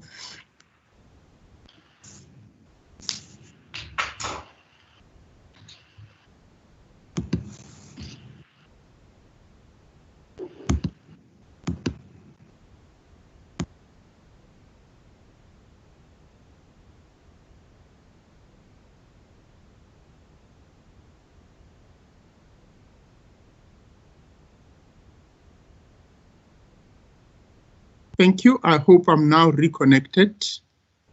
Can you hear me? Yes, yes, we can hear you and see you. Okay, good. Right. Beatrice, I think somebody has joined the meeting with the name Katato Madisa from the Sunday Times. I had actually sent you a message requesting that if you could leave the meeting and rejoin. That has been the blockage on particularly my camera. But be that as it may, I am now back. Mr. Trengo, the question I wanted to ask was that the argument that was put on behalf of Mr. Magashule was that the ultimate decision to suspend was made by the NEC and not the commission. And therefore, the failure to meet the standard of fair hearing happened at the NEC level. What's your comment on that? No, with respect, as I suggested, for instance, you would know, my lord, in a large workplace, a disciplinary inquiry is often undertaken by a disciplinary committee, which makes a recommendation to the CEO, who then implements the recommendation. So the requirement of fairness does not require that the ultimate decision maker personally undertake the inquiry, as long as there is a fair hearing by an appropriate body, which then makes a recommendation to the decision maker. That's my first answer. But the second is this, that insofar as the NEC and the NWC were the ultimate decision makers, Mr. Magashule participated in those decisions. He was in those meetings, and he had every opportunity to speak up when those decisions were taken that culminated in his suspension. And that was so right from the beginning, well, forever. But in any event, in February, when the guidelines were adopted, and in March, when the 30-day rule was adopted, thereafter followed the NWC meeting. And you will know that the ultimate execution of the suspension was done pursuant to resolutions of the NWC. Now, there was first an NWC meeting on the 12th of April. That was in the 30-day period while it was running, and it affirmed the NEC decision that everybody indicted on a charge of corruption must step aside within 30 days. And then there came the vital NWC meeting on the, sorry, I should have added. There were further meetings with the senior leadership of the party, with the top 6. Firstly, a meeting with Ms. Duarte and Mr. Mashatile, but then also a meeting at the President's home on the 2nd of May. That's on the eve of the critical NWC meeting. And at those meetings too, his position was discussed, and Ms. Duarte says that in that meeting at the President's home, quote, we gave him audience. In other words, we afforded him an opportunity to have his say. There was then the critical NWC meeting where the final decision was taken on the 3rd of May, where it decided to implement the NEC decision by suspending those who stand indicted on charges of corruption, by suspending them. Now, that decision was taken on the 3rd of May, again, while he was present at that meeting, and he participated in that decision-making process.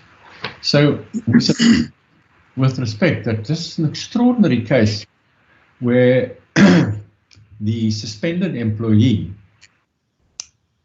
was not merely afforded an opportunity to state his case, which is what Audi requires, but that he was in this unusual position where he actively participated in the decision-making process, in the decision-making structures, when they took the decision which culminated in his suspension.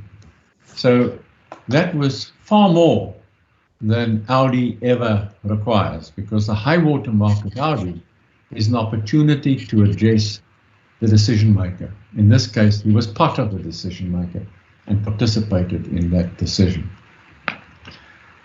And so whether Audi was required under the fundamental rules of fairness or under Section 19 of the Constitution, we submit that he had Audi in ample helpings and therefore the suggestion that he wasn't given an opportunity to be heard is unfounded. And if the argument is that Audi, in the context of this, or the suspension in the context of this matter, was not a disciplinary outcome, I would take it that it would mean that the flexible rules of Audi would then actually apply, because it says you don't have to have your technical, formal, step-by-step hearing. No, absolutely, my lord. So that he has a number of hurdles to overcome. We submit in the first place on the basis of the Concord Authority that the rules of fundamental justice did not require any hearing at all. But your lordship is quite correct that even if a hearing was required, the flexibility of Audi dictated that a hearing could take many forms, and this hearing he was afforded went far, far beyond what Audi required. Remember, what Audi requires is that you be put on terms about that you be told about the adverse decisions that may be taken against you, and be given an opportunity to address the decision makers on the question whether those decisions should be made. And I emphasize this because I'm later going to contrast it with what happened to the president. The suggestion that he had Audi merely because he appeared before the Integrity Commission on something else is with respect far-fetched. But for the moment, I'm dealing with Mr. Magashule. Apart from the Audi complaint and the Section 19 complaint, which now collapses into one, his third complaint is that Duarte, the Deputy Secretary General, did not have the power to suspend under Rule 2570, because Rule 2570 vests the power of suspension in the Secretary General. Now, let me say this is an extraordinary argument because it persisted through the affidavits and in the heads of argument and in this hearing before you. The suggestion that the only person in the ANC who had the power to suspend Mr. Magashule was Mr. Magashule himself. One merely needs to articulate that suggestion to realize how absurd it must be that Mr. Magashule was the sole judge in his own cause of whether he should be suspended under Rule 2570 or not. That clearly must be wrong, because he's the last person in the world competent to take a lawful decision on his own fate. Because for him to do so would fly in the face of the fundamental rules, even more fundamental than Audi, and that is that one can never sit in judgment in your own case. In a corporate context, one can't take a decision in which you have a personal interest because you are conflicted from doing so. So what is the answer? The answer is, with the greatest of respect, that Rule 16.9 makes it quite clear that the Deputy Secretary General can exercise that power in the stead of the Secretary General on two different grounds. We quote 16.9 in our heads of argument on page 35, that's 008-102, paragraph 66. The rule reads as follows. The Deputy Secretary General shall assist the Secretary General, deputize for him or her when necessary, and carry out the functions entrusted to the Secretary General by the National Conference, the National Council, the NEC, or the NWC, and shall be an ex officio member of the NWC. So there are two grounds there, if I may go back. The Deputy Secretary General shall assist the Secretary General, one, deputize for him. So she may deputize for him. Deputize clearly means to act in his stead or to stand in for him. That is what deputize means. When necessary. This was clearly a case where it was necessary that somebody should stand in for him because he was personally disqualified from taking the decision on his own suspension. But alternatively, or in additional, she is also empowered to carry out the functions entrusted to the Secretary General by any of those structures, including the NWC. Well, this was an instruction by the NWC that everybody indicted on a charge of corruption who has not stepped down within the 30 days must be suspended. So again, on that basis too, she had the power to carry out the instruction of the NWC. And in this case, in fact, it was the NEC and the NWC that authorized this decision, because the NEC adopted that decision in March, which says everybody indicted for corruption must step aside within 30 days, and if they don't, must be suspended. So that was an NEC decision in the first place. That decision was confirmed and then implemented by the NWC. So both of them authorized this suspension, and she was fully entitled to act under their authority.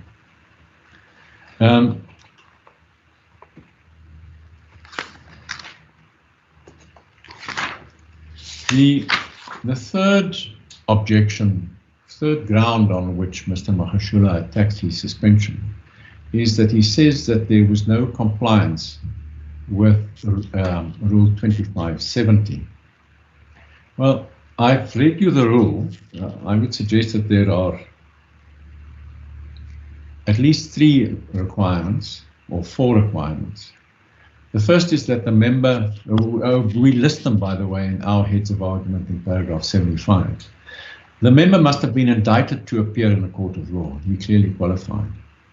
The NEC or NWC must have authorized the suspension of the member. Well, that happened in this case. The the Secretary General must be satisfied that the suspension of the member would be in the best interest of the ANC. I'll come back to that one. And then the Secretary General then has the discretion to suspend. Now, I've suggested, as far as 3 and 4 is concerned, that it was lawful for the Deputy Secretary General to step into the shoes of the Secretary General for the performance of those functions. And then my learned friend, Mr. Mpofu, argued that she said in the letter of suspension only that the NWC was satisfied that it was in the interest of the party that he be suspended.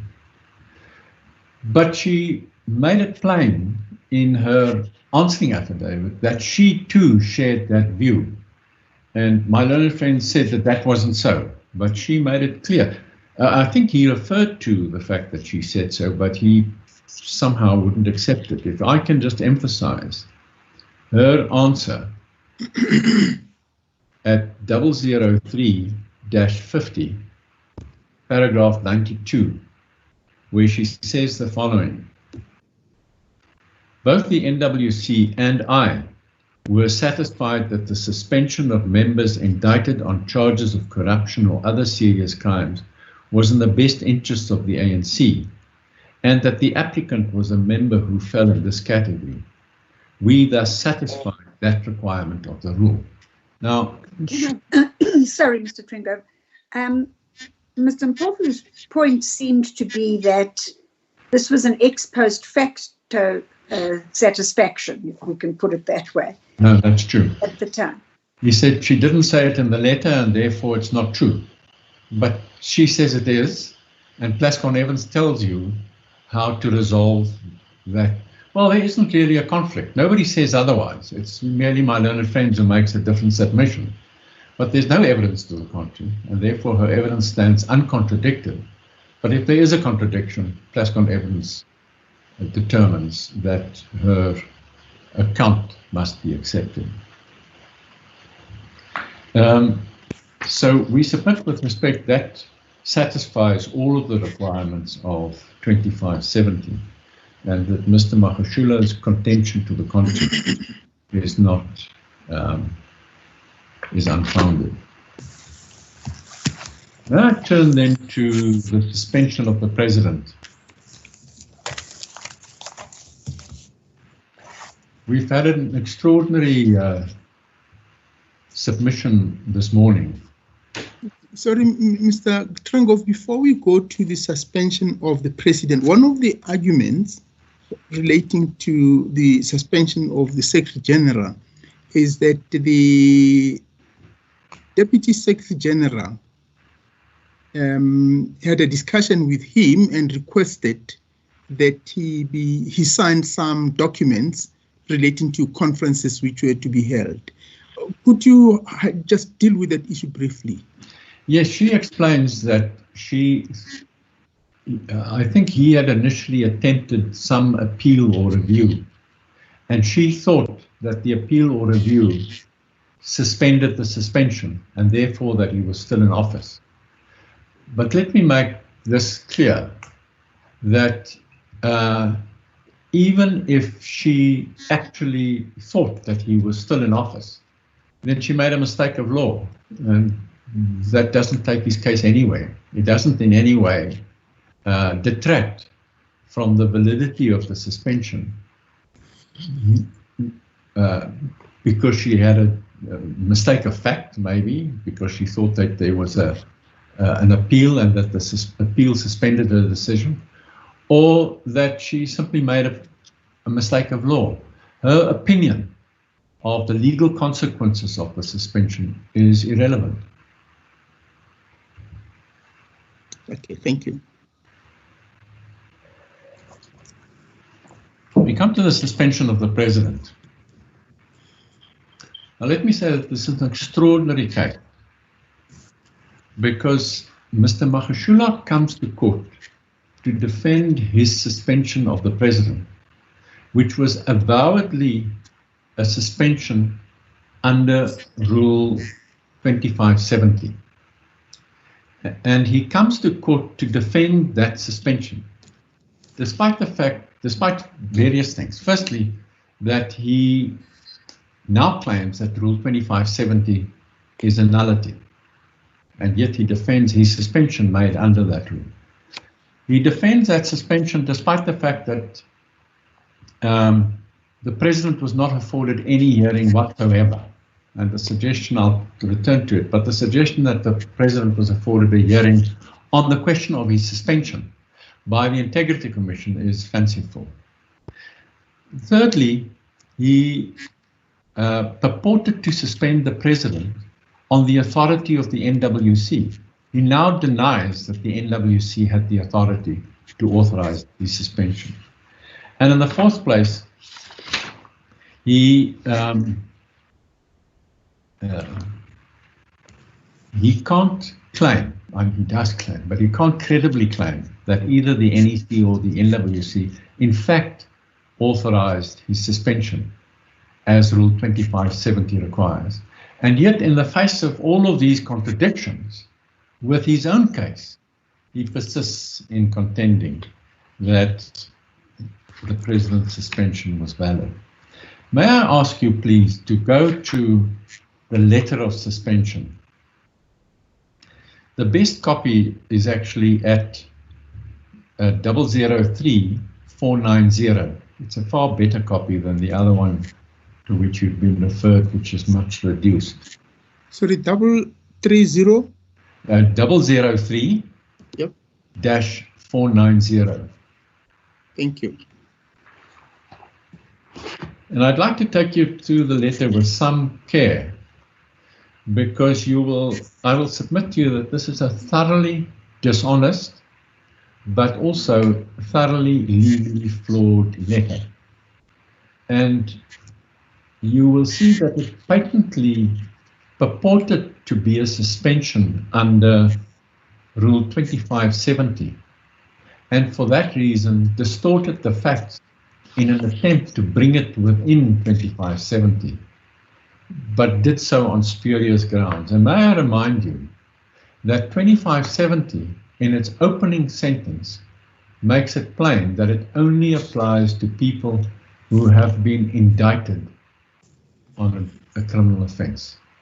So in this letter, you will see how Mr. Magashule claimed to be acting under Rule 2570, couldn't claim that the president had been indicted, but then did his best to create a semblance of compliance with that requirement.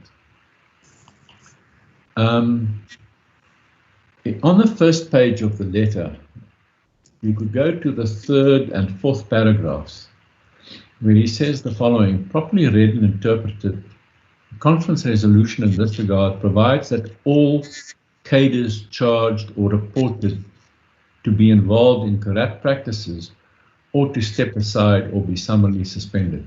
Remember, that was his original complaint. The guidelines are confined to people who are indicted, but he invokes the conference resolution, which extends to anybody who's accused of corruption. He was quite wrong, of course, about the guidelines, but that's what he said at the time. And then look at paragraph 4. You have been reported to the Serious Offences Directorate, that's to the Hawks. You have been reported to the Hawks, and the matter of sealed documents relating to your CR17 campaign prior and during the 54th National Conference is pending before our courts. Now, do you see that attempt to characterize this as an indictment before a court? It is a spurious attempt. It's a dishonest attempt, but that is what it is. That explains that language. He tries to bring it within the language of Rule 2570. And then he goes on 3 May 2021, the NWC, acting in terms of Rule 2570, there he invokes the rule expressly. The NWC, acting in terms of Rule 2570, read with Rule 13, instructed that letters be written to all affected members, including yourself, to inform them that it has decided that their temporary suspension would be in the best interests of the organization. Again, a dishonest and fundamentally flawed attempt to bring himself within 2570. Because under 2570, you will recall, not only is it limited to people who have been indicted, but the suspension may only occur on the authority of the NEC or the NWC. So this is where he invokes the NWC authority for his suspension of the president under Rule 2570. But it's dishonest. He was at that meeting. He knows very well that the decision was limited to people who have been indicted for corruption and failed to step down within 30 days. He knew very well that it had nothing whatsoever to do with the president because he's never been indicted, and that rule never applied to him. To suggest not only that he thought that the president should be suspended, but that the NWC authorized the president's suspension was a plainly dishonest statement. He then goes on, according to Resolution 8 of the 54th Conference, secretaries at all levels will be held accountable for the failure to take action or refer matters of corruption or other misconduct in terms of the ANC Code of Conduct to the relevant structures. That doesn't take this suspension any further. As stated above, it has been reported, Comrade President, that you and your Nasrec campaign team raised money in an attempt to get the branches to finally elect you as president of the ANC. It is common cause that this matter has been ventilated in our courts. See again that transparent attempt to characterize this as an indictment before a court. He claims that the CR17 involvement is somehow a matter that has been ventilated in our courts, and that documents relating thereto remain sealed. The particular matter relating to the sealing of the documents is pending before our court. And then on the next page he goes on. The 15th of July, that's when you'll be able to actually get your vaccine if you are 50 or over. Have a listen to what Nicholas Chris from the Health Department.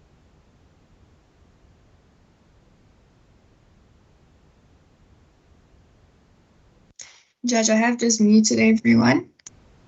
Mr. Trengrove, you're on mute. Thanks, Peter. Okay. Now, Yes, we can hear you now, Mr. Trengrove.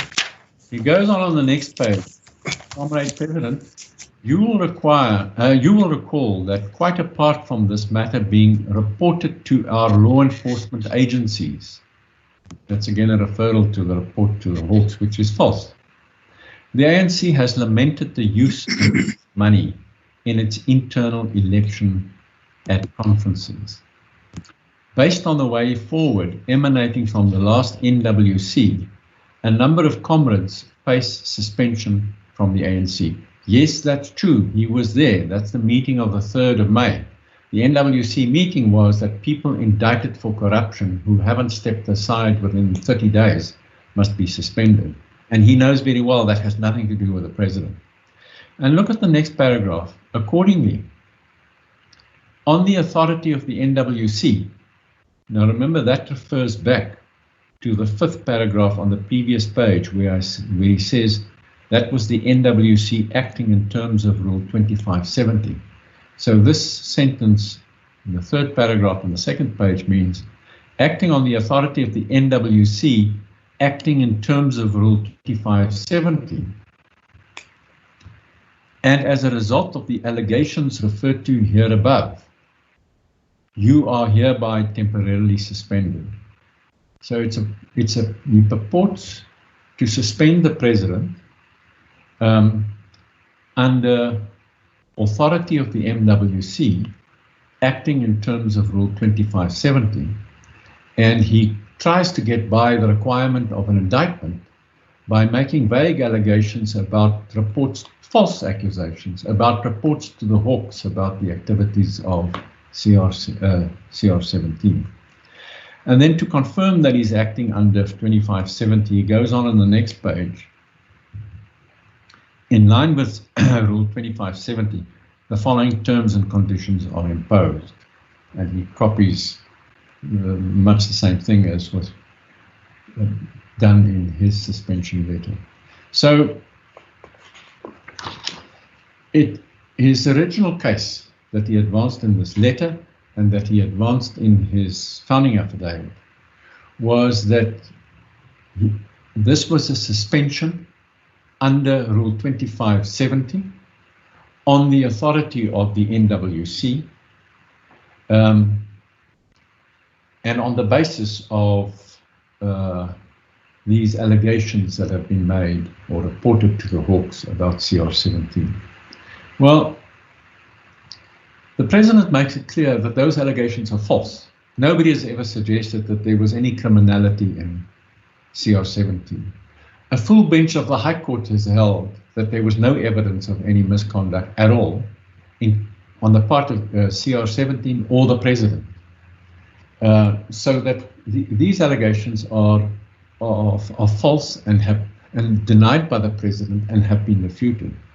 But apart from the fact that they are false, in other words, that the underlying facts on which he bases his decision are false, he knows that there's been no indictment, and he knows that there's no NWC authority, and that disqualifies the purported suspension under Rule 2570. So it's a dishonest attempt to suspend the president on spurious grounds.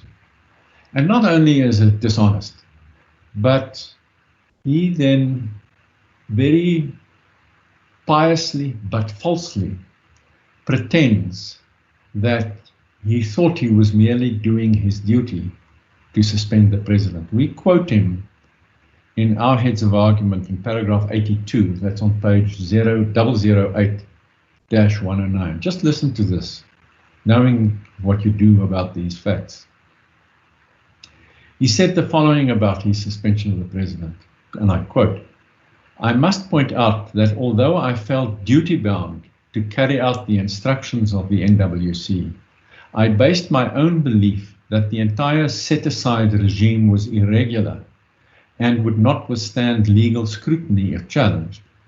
I did so reluctantly and only out of a sense of duty. a little later, I specifically dispute the lawfulness of the instruction that I should apologize for what was a bona fide exercise of my responsibilities as instructed by the NWC, irrespective of my own known private views at the time. What does one make of this dishonest, pious claim that he thought that he was acting in the performance of his duties? One does what the president does to infer that this is an obviously dishonest and vindictive attempt to retaliate against the president for his own suspension. Our learned friends, Mr. Magashule argues, and our learned friends repeat today, that it couldn't have been a retaliation because the 2 suspension letters were only delivered on the 5th of May, and we don't know in which sequence it was done. But that is not the point. He sat in the NWC meeting on the 3rd of May when it was decided that he must be suspended. So he walked out of that meeting knowing that he was about to be suspended, and that is why he retaliated. And there's no other credible explanation for his conduct. This suggestion that he reluctantly acted merely as a faithful servant of the organization is patently false. And what's more, what that pious explanation does is that it also destroys any suggestion or destroys the credibility of any suggestion that he applied his mind to the requirements of Rule 2570. If he says, I only suspended the president because I reluctantly did so, because it was my duty, then it means I didn't exercise the discretion to do so, which would in itself destroy the validity of his suspension of the president. That was his old case, the one set out in the letter and the one that he pleaded. He now makes a new case under the authority which he says was delegated to him by the NEC in that letter of January 2018. Now let me say of this new cause of action, it's in the first place not a cause of action that was pleaded in his founding affidavit. It was pleaded for the first time in reply. And that in itself is fatal. We cite the most recent, it's a trite proposition, but we cite the most recent authority, Constitutional Court and SCA authority, in our heads of argument in paragraph 87 and footnote 83. And there was again, there's a reference to the Gelyke Concert judgment of His Lordship Mr. Justice Cameron in the Constitutional Court, and then also in the SCA in ESO's case, to which we referred in a different context. Both of them say you can't raise a constitutional attack only in reply, and that's fatal. That should be the end of the matter. We secondly said, but because it was raised for the first time in reply, we don't know, the court doesn't know whether the delegation was valid. We now know that it was. My learned friend mentioned it this morning, and it's quite correct that we have subsequently obtained instructions on that letter of delegation, and it was confirmed that that was indeed a valid delegation and is still in force.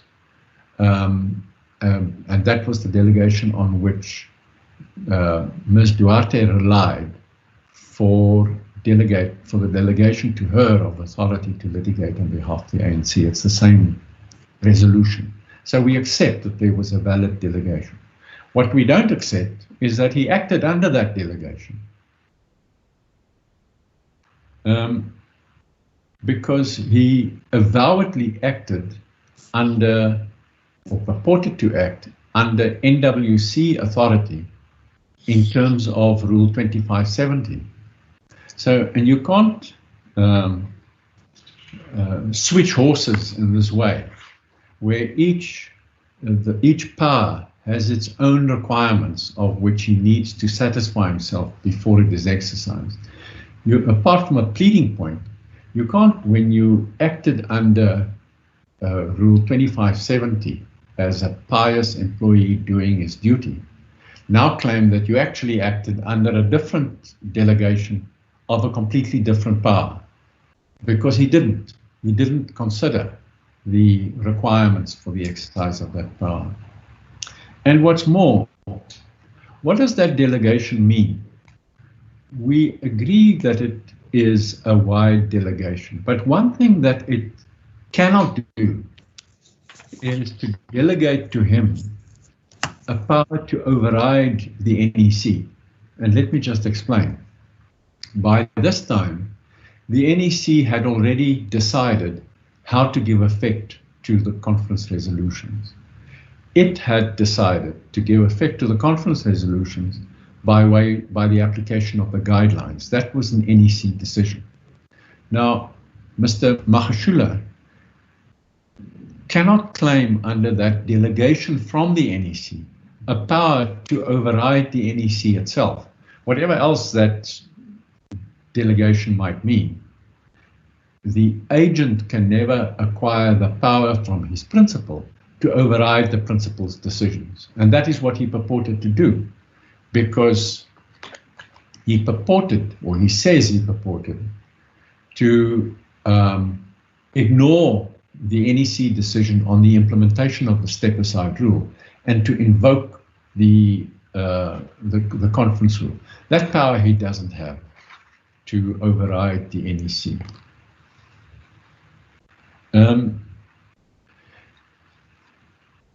But even if he did, as I've said, he didn't act under that power.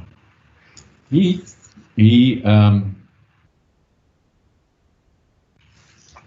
attempted to, he says that he was entitled to switch horses in this way because the Latex Principle allowed him to do so. Now, the Latex Principle, derived from the Latex case, says that where a functionary has a statutory power which he exercises, which he intends to exercise and does exercise,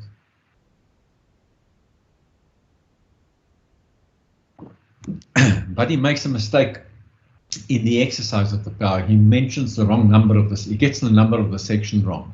Then it doesn't matter if in fact he had that power under a different section, which he, from the one that he mentioned, the exercise of the power is not invalid. But it doesn't say that you can switch horses. You can first exercise a power exercise one power, and when you discover that it was flawed, then seek to uphold the exercise of the power under a different provision. And that was made clear by our courts, most recently by Justice Cameron, the Howick judgment. We quote him in our paragraph 91, where he says the following: the doctrine does not validate action taken, that's the Latex doctrine. The doctrine does not validate action taken in deliberate reliance on a provision that does not authorize it, even where another provision exists that may warrant it. Nor can an original general power to act cure an invalid exercise of a specific power. And he then goes on. But let me just emphasize that first sentence.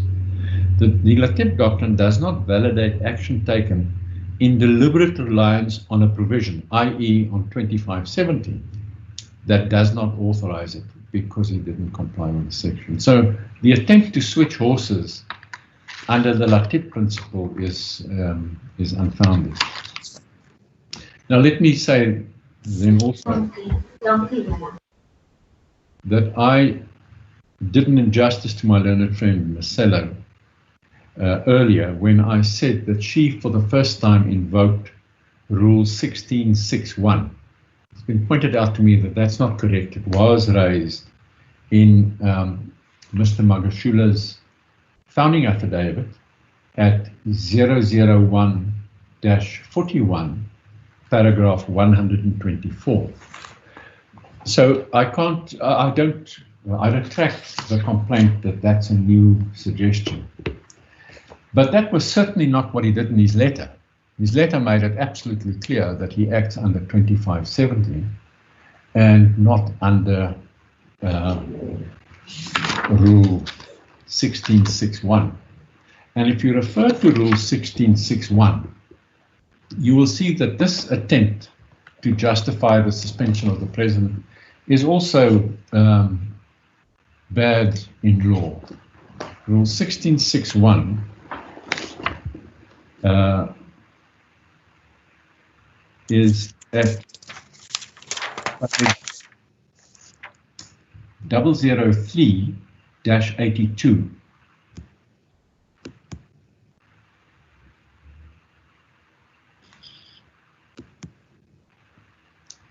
And it reads as follows. The Secretary General is the Chief Administrative Officer of the ANC. He or she shall communicate the decisions of all national structures of the ANC on behalf of the NEC. So that's merely a power to be the bearer of news. In other words, it's a power merely to distribute information about NEC decisions or national structure decisions on behalf of the NEC. It's not a decision-making power. The Secretary General might have other decision-making powers, but that clause merely gives him the power to distribute information. It's not a power to take any decisions. And in any event, it's not a power he purported to exercise in his letter of suspension. So on these grounds, we submit with respect that the President's suspension was bad.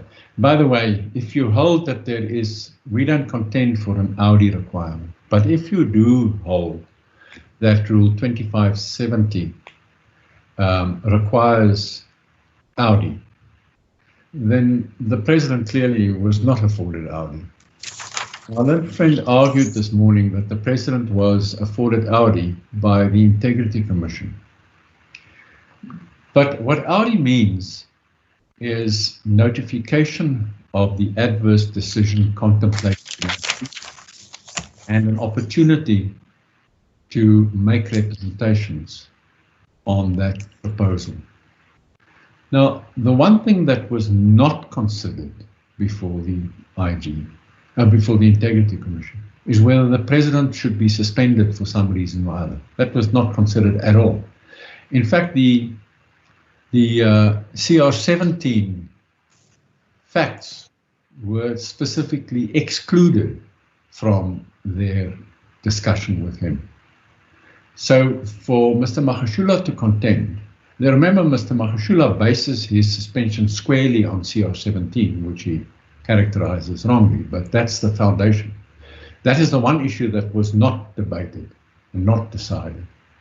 So the President wasn't told that anybody contemplates his suspension. He wasn't told on what possible basis that might be so. And there was a different discussion about policy matters, about relating to the use of private money in internal party elections. So that there clearly was no Audi at all, even on the requirements that Mr. Magashule says applies to this decision. Then there is a last point on the President's suspension, which you will note explains the language of the prayer. The prayer says that the President's suspension must be declared to be, quote, valid and or effective until lawfully nullified. Now that is an attempt to invoke the Latex Principle, because the language would say, even if I suspended the President unlawfully, my decision to suspend him stands and must be regarded as valid and binding until it is set aside by review by a court.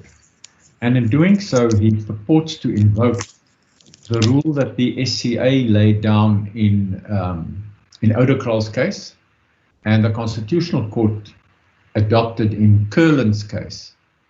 And that rule is that administrative action is deemed to be valid and effective until lawfully set aside. But that rule is confined to administrative action. It doesn't extend to a suspension decision by an official in a political party, which is a private body. In other words, a private decision in a private body. The Oudekraal decision, we quote on our page 008-114 from Oudekraal, from Curlin, which in turn quoted from Oudekraal, which described the principle as follows. The proper functioning of a modern state would be considerably compromised if all administrative acts could be given effect to or ignored depending on the view the subject takes of the validity of the act in question. No doubt it is for this reason that our law has always recognized that even an unlawful administrative act is capable of producing legally valid consequences for so long as the unlawful act is not set aside. And the Constitutional Court went on to explain in Curlin, and I quote, the fundamental notion that official conduct is vulnerable to challenge may have legal consequences and may not be ignored until properly set aside, springs deeply from the rule of law. So it's a principle that says the exercise of public power must, in the public interest, be regarded as good and obeyed until it is set aside. It doesn't apply to disciplinary steps taken by a private body under contract. So that attempt too, we submit with respect, is unfounded. The President's suspension was both dishonest and unlawful.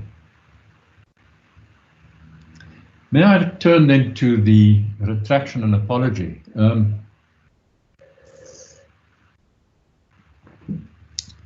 Mr. Magashule asks in prayer 2.4 that the instruction issued to him to apologize to the President be declared unlawful and invalid. But it wasn't an instruction at all. It was a request. The request is at 003-661. And you will see that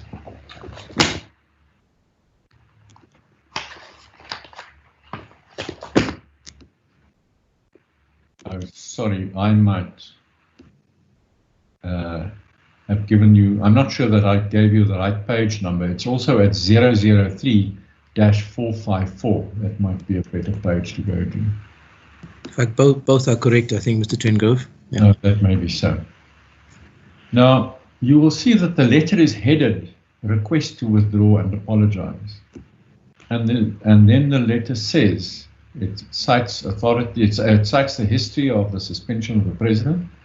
And then it says the NEC directed the national officials to request you to withdraw your purported letter of suspension to the President and to apologize publicly to the ANC, its structures and members within a set time frame, with a proviso that your failure, refusal or neglect to do so will constitute misconduct and the ANC should institute disciplinary action, etc. So it's a request. There's an Afrikaans saying which says, "Vra is vry." One doesn't require a statutory or constitutional authority to make a request. And it is a request without legal consequences at all. It is true that the NEC may later attach disciplinary consequences to his refusal, but it will be his refusal which triggers legal consequences and not the request. And there is, with respect, absolutely no reason why the NEC, which is between conferences the highest authority in the party, should not, for purposes of party discipline, request a member to withdraw a very, very serious and dishonest accusation made against the President of the ANC. So there is absolutely no substance to the contention that this request was in any way unlawful. It has no legal standing. The NEC doesn't claim that it has any legal consequences. It is merely a request, and it had the power to make the request, and there is no justification for the suggestion that the request itself was in some way unlawful. I turn to the strikeout application. We filed separate heads of argument in support, in defense to the strikeout application. Our heads of argument are at 008-170. And the heads of argument do deal with the issue quite fully. And I will, for that reason, merely highlight the main features of our response to the application.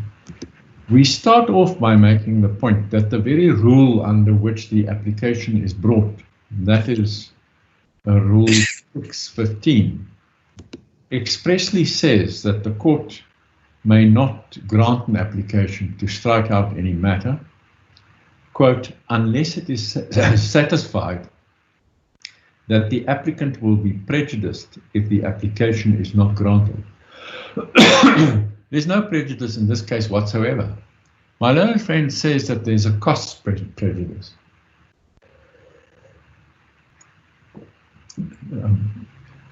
Ladyship Justice Wiener has made the point that a cost prejudice can be addressed by appropriate cost order.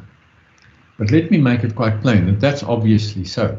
If the court believes that the respondents have inappropriately or excessively cause the other parties to incur costs, then an appropriate cost order is a remedy. But those costs, for better or for worse, have been incurred. No amount of strikeout is going to prevent them.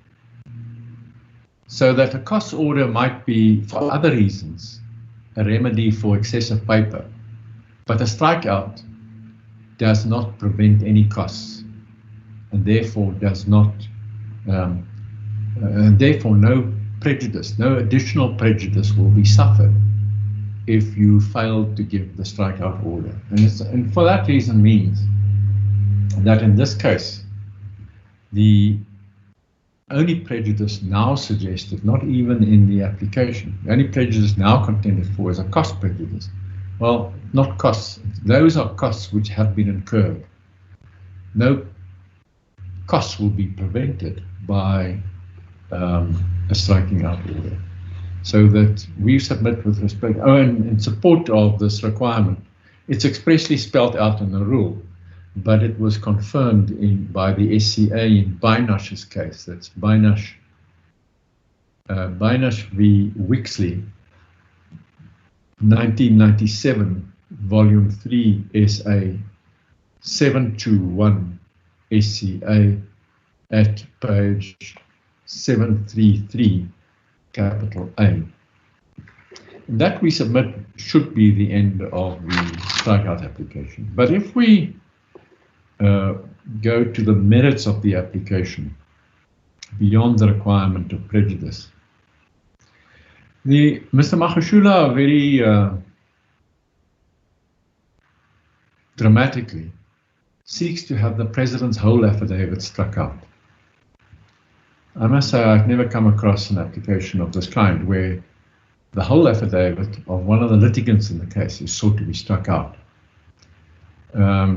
We suspect that his motive is to grandstand rather than to genuinely engage with what is permissible before the court and what is not. There are 3 chapters to the President's affidavit. The first chapter deals with the importance of organizational unity and renewal in the ANC. The second chapter deals with the President's own suspension. And the third is an application for condonation. Now, we don't know why Mr. Magashule wants even the application for condonation to be struck out. He's not advanced any reasons for it, and we will assume that he actually doesn't intend that part to be struck out. So it leaves the chapters on unity within the ANC and the president's suspension. As far as the chapter on unity within the ANC is concerned, the only attack is that it's irrelevant. They say the president goes on about unity and renewal in the ANC when that is not relevant to anything before the court. But nothing can be further from the truth. The fact of the matter is that in his founding affidavit, Mr. Magashule makes a big onslaught on the ANC and the president in particular by contending that the ANC is riven by factionalism and that there are two main factions within the ANC, and he calls the dominant faction, he calls the CR17 faction under the leadership of the president. And Mr. Magashule then tears the party apart on these factionless grounds. Now, we've not heard any of the factionalism being advanced as in support of his case here, but he made that case in his founding papers. We quote the paragraphs, or we cite the paragraphs in our paragraph 7 of our heads, and you'll see that it is reams and reams of paper which Mr. Magashule devoted to this issue. And we quote 3 juicy bits from those paragraphs. I'm not going to read them now, but their theme is, a current theme, that the ANC is riven by factionalism. The dominant CR17 faction are abusing the step-aside rule to rid themselves of their political foes, of whom I am the main target. So it is an imputation of bad faith on the part of really the majority of the NEC, dominated, he says, by the CR17 faction. Now, the president then deals with that accusation, that theme, in his chapter on unity and renewal in the ANC. And what the chapter makes clear is that the suggestion that the application of the step-aside rule is merely a bad faith device used by one faction of the party can't be further from the truth. That it was a watershed moment at the 1917 Nasrec conference that the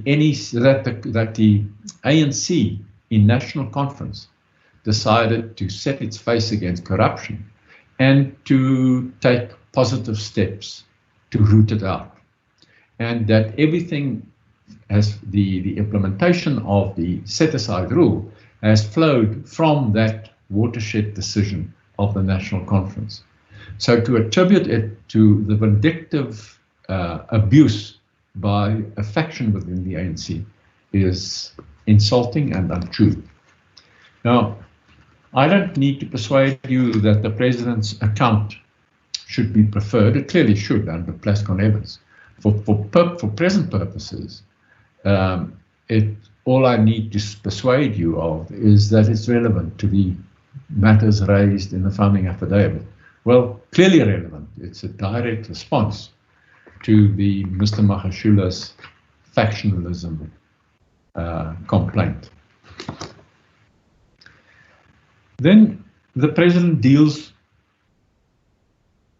Sorry, Mr. Trenghoff, I was saying in relation to the strikeout, the complaint is also that the respondents duplicated papers which were already contained in the founding affidavits. Yes, you're quite right, my lord. And I'm going to deal with the duplication complaint. I'll do so shortly. Yes, I'm getting to that shortly. The first, but you'll remember that the first category of document that they want to be struck out is the whole of the president's affidavit, and then they get to the duplication, and I will certainly deal with that.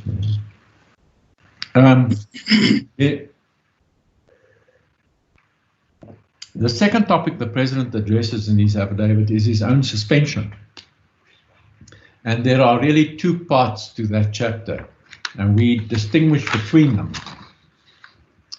And that the first is Mr. Magashule's distortion of the CR17 facts. And then the second is Mr. Magashule's implementation of his own suspension of the president, which was fatally flawed. So we deal with them separately. Now, I have taken you through Mr. Magashule's suspension letter addressed to the president, so I don't need to take you back there. But what you will recall is that the very foundation of his purported justification of the suspension was the CR17 campaign, the president's involvement in the campaign, the reports made to the Hawks about the campaign, and the suggestion that these matters are before the court. He was the one who made the point that these matters are before the court. So what the president does to set the record straight is he tells the CR17 story. He, in the first place, does so by explaining that CR17 was a perfectly innocent and lawful campaign. And he doesn't do so afresh because he's already done so in submissions made to the public protector. So what the president does, remember that this is now a president under the pressure of an urgent application called upon to justify CR17. He says, I have already told the full story to the public protector, and he does the sensible and convenient thing to say, here it is, here are my representations I made to the public protector, and I confirm that those representations are true. So it is merely his method of defending the legality and propriety of the CR17 campaign.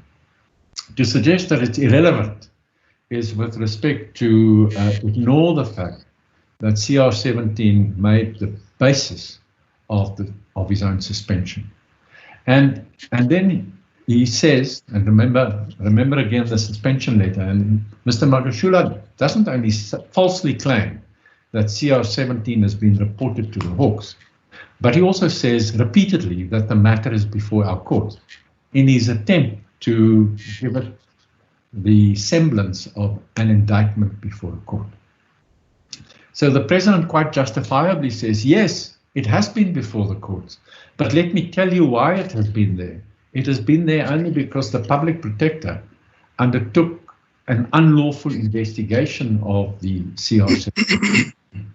I took her to court, and a full bench of this court held that the investigation was unlawful and vindicated the lawfulness and propriety of the campaign itself, held that there was nothing unlawful about the campaign, held that the president's conduct in relation to the CR17 campaign was perfectly lawful.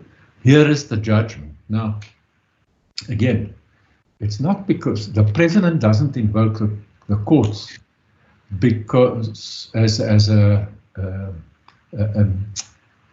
unrelated ally. He invoked the courts because Mr. Magashule was the one who said CR17 has been before the courts.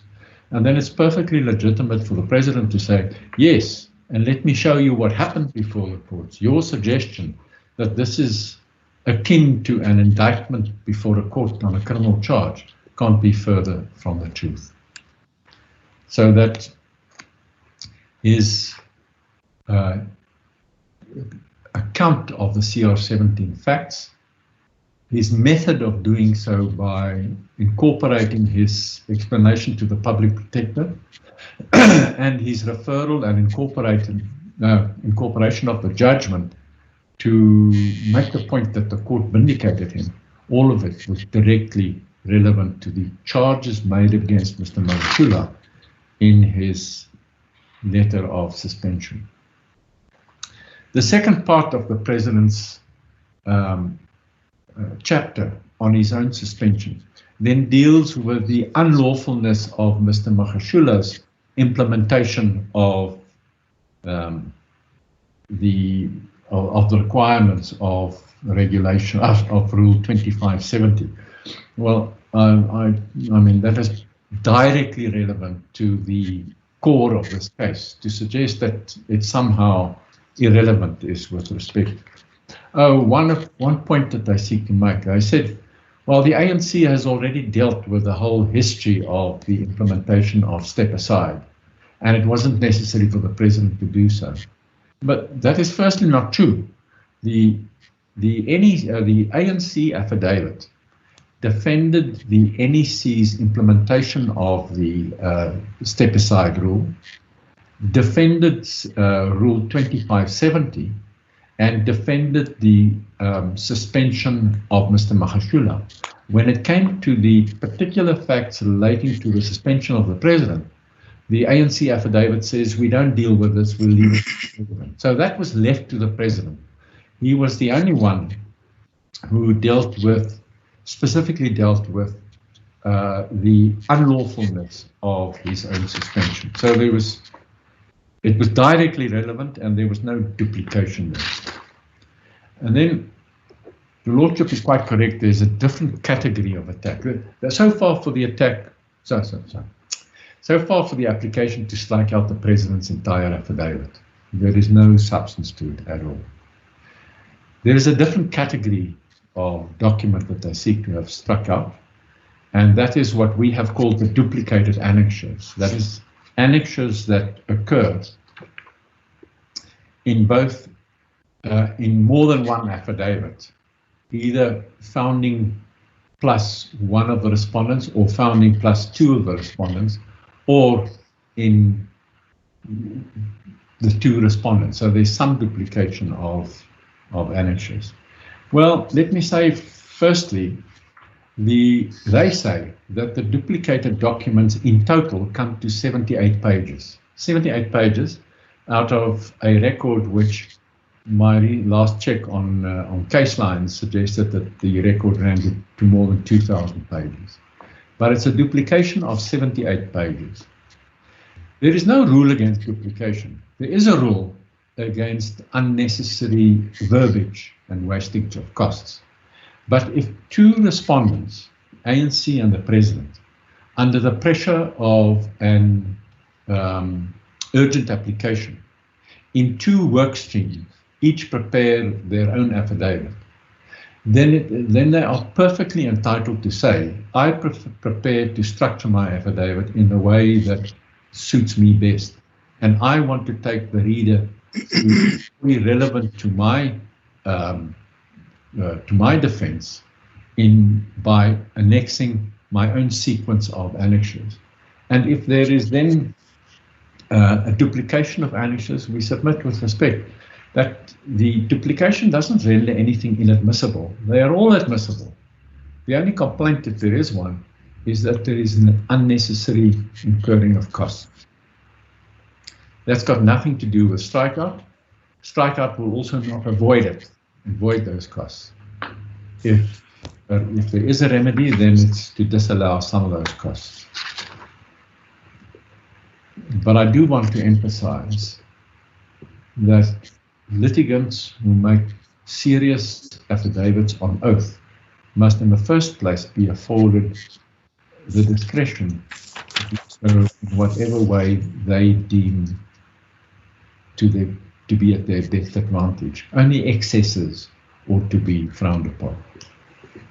Mr. Trengrove, you would accept the principle that the court, in terms of its inherent jurisdiction, may also be entitled to look at the costs that may be incurred in litigation. And while you point out that it's not a significant number in relation to the whole, you'd accept that the court has ultimately a discretion on cost in general, and it may well exercise its discretion in respect of duplicated documents. Absolutely, my lord. And but that is where the remedy lies if there is a legitimate complaint. It's in some order for costs, not a strikeout. Strikeout doesn't avoid costs. The third category of documents to which the applicant objects are certain targeted annexures, which he says are irrelevant. Well, we deal with them in our heads of argument from 008-181. And I'm not going to take you through all of them because we deal with them one by one. And you'll see that all of them are highly relevant. It's just inexplicable that Mr. Magashule should contend that they are irrelevant. There was the President's political overview. You'll remember that was the overview the President gave in the, that it was a submission by the President to the NEC conference in August last year. Well, what that was part of the story of how the conference resolutions ultimately got translated and applied in the NEC guidelines. And that story is told. It starts with the August 2020 NEC conference. And in his political overview, the President invoked the conference resolutions and then implores the party to now, NEC, to now implement those resolutions. And he persuades the NEC at that meeting to mandate the officials to draft what became a guideline. So it's a critical part of that story, which lays the link from conference resolution to guidelines. The provincial reports, one of the complaints of Mr. Magashule is that the step-aside rule as implemented by the NEC was aimed at him. Well, there's much evidence and a number of documents placed before the court to demonstrate that the step-aside rule was widely applied, not only at national level, but also at provincial level, and clearly refutes any suggestion made by Mr. Magashule that he was singled out as a target. Now, the provincial reports do exactly that.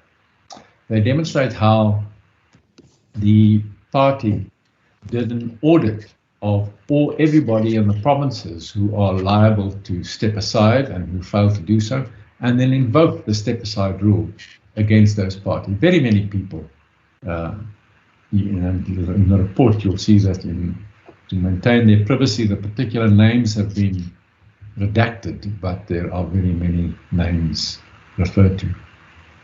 Mr. Magashule complains about the fact that the President or the ANC annexed his indictment. But it is inexplicable that he could suggest that his indictment is irrelevant. He was the one who said in his founding affidavit, and I quote, that the allegations of wrongdoing against him were allegations of a failure to implement oversight. And he said, no other public official in the history of South Africa has ever faced criminal charges in respect of indirect criminal liability for lack of oversight. And he described it as an oddity, if not downright absurdity. Well, he invited an analysis of his indictment. The best evidence of the indictment is the indictment itself, which the ANC then annexed.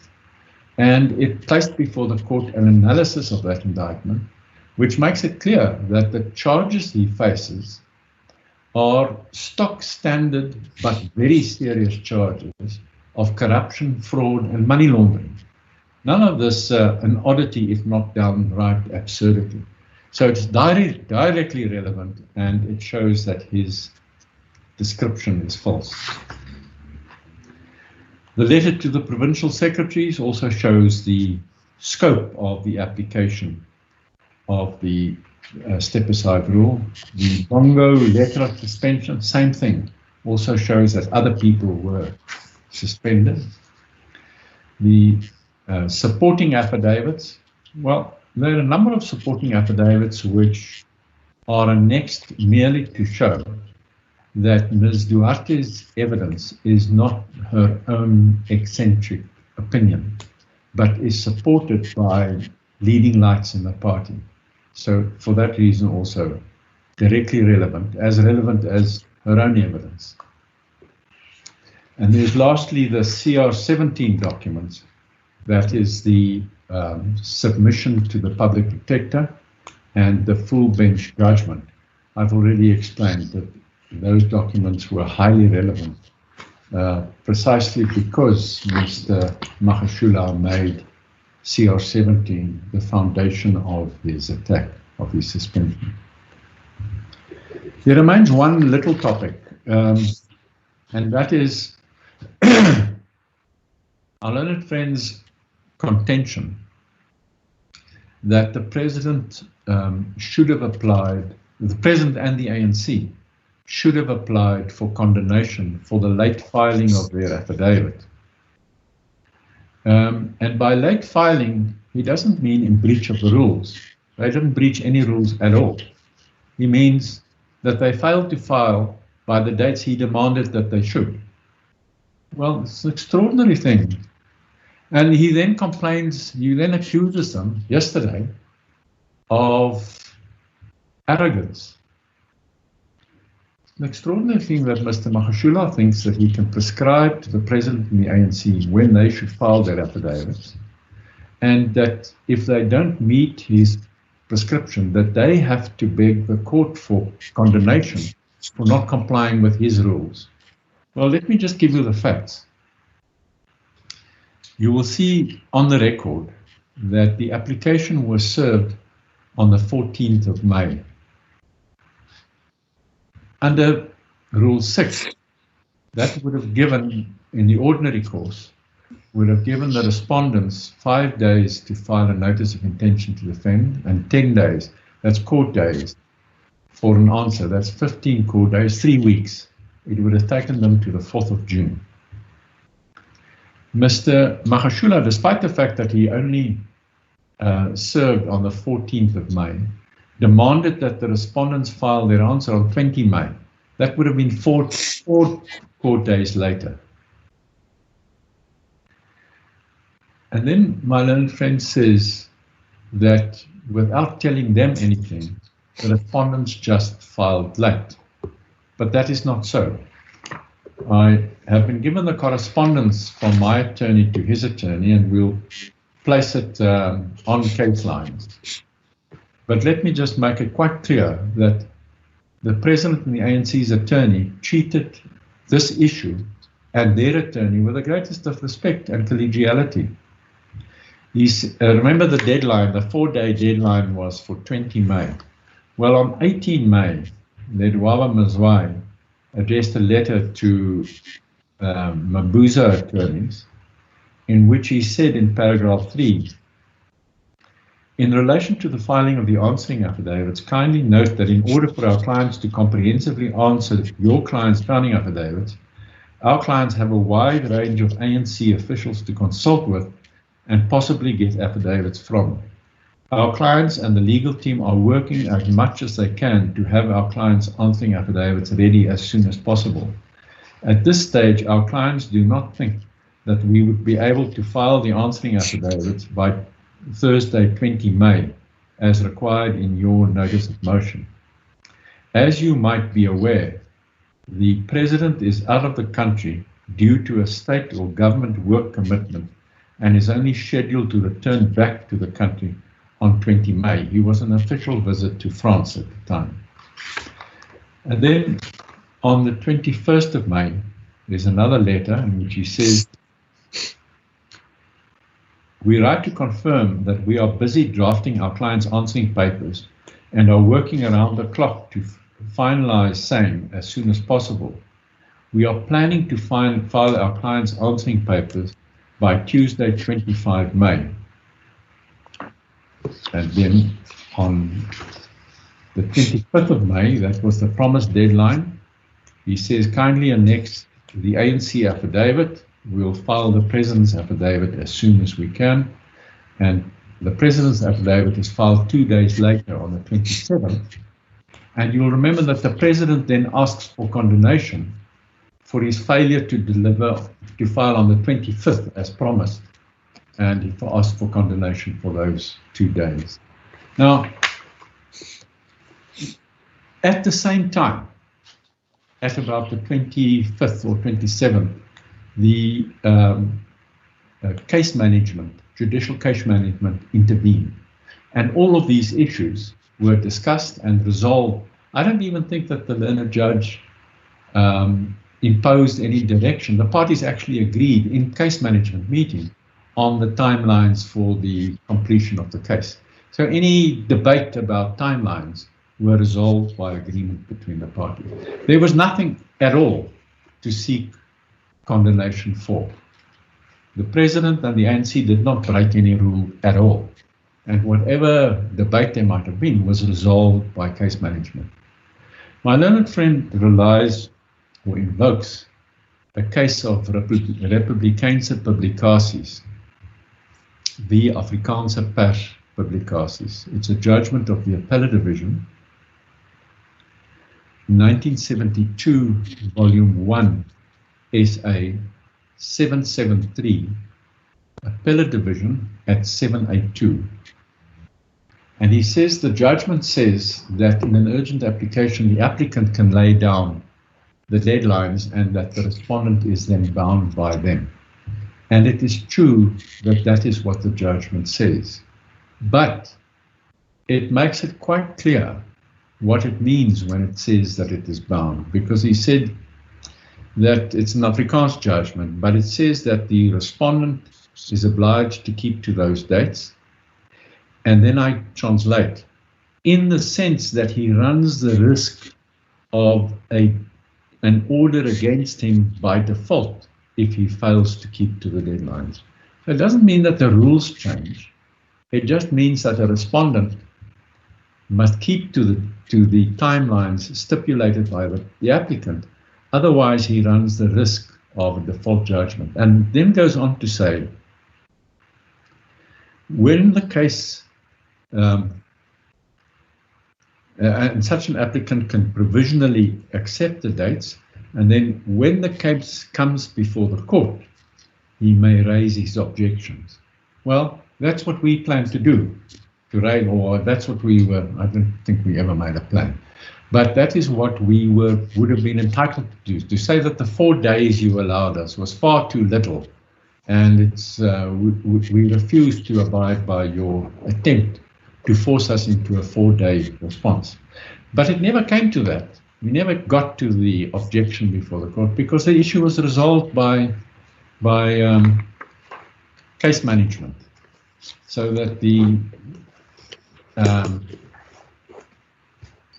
suggestion that the President and the ANC should have asked for condemnation is unfounded. And I deliberately dealt with it quite fully, because my learned friend insulted the President and the ANC yesterday in making these submissions, accused them of rank arrogance in not seeking condemnation. That is unfounded, and it is not an insult deserved by either the President or the ANC.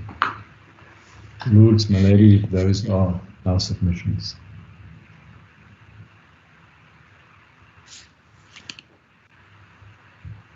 I'm afraid, my lord, you're muted. Sorry, thank you, Mr. Trengo. Judge Wiener, anything from your side? No. Okay, Judge Malacheli? Nothing from my side, Judge Calopan. Good. Thank you, Mr. Trengrove. I think this might be an appropriate time to take the lunch adjournment. It's 1:10. Can we resume at 2 p.m.? That's about 45 minutes. Okay. Okay. Thank you. Good. Thank you. Good. Court will adjourn.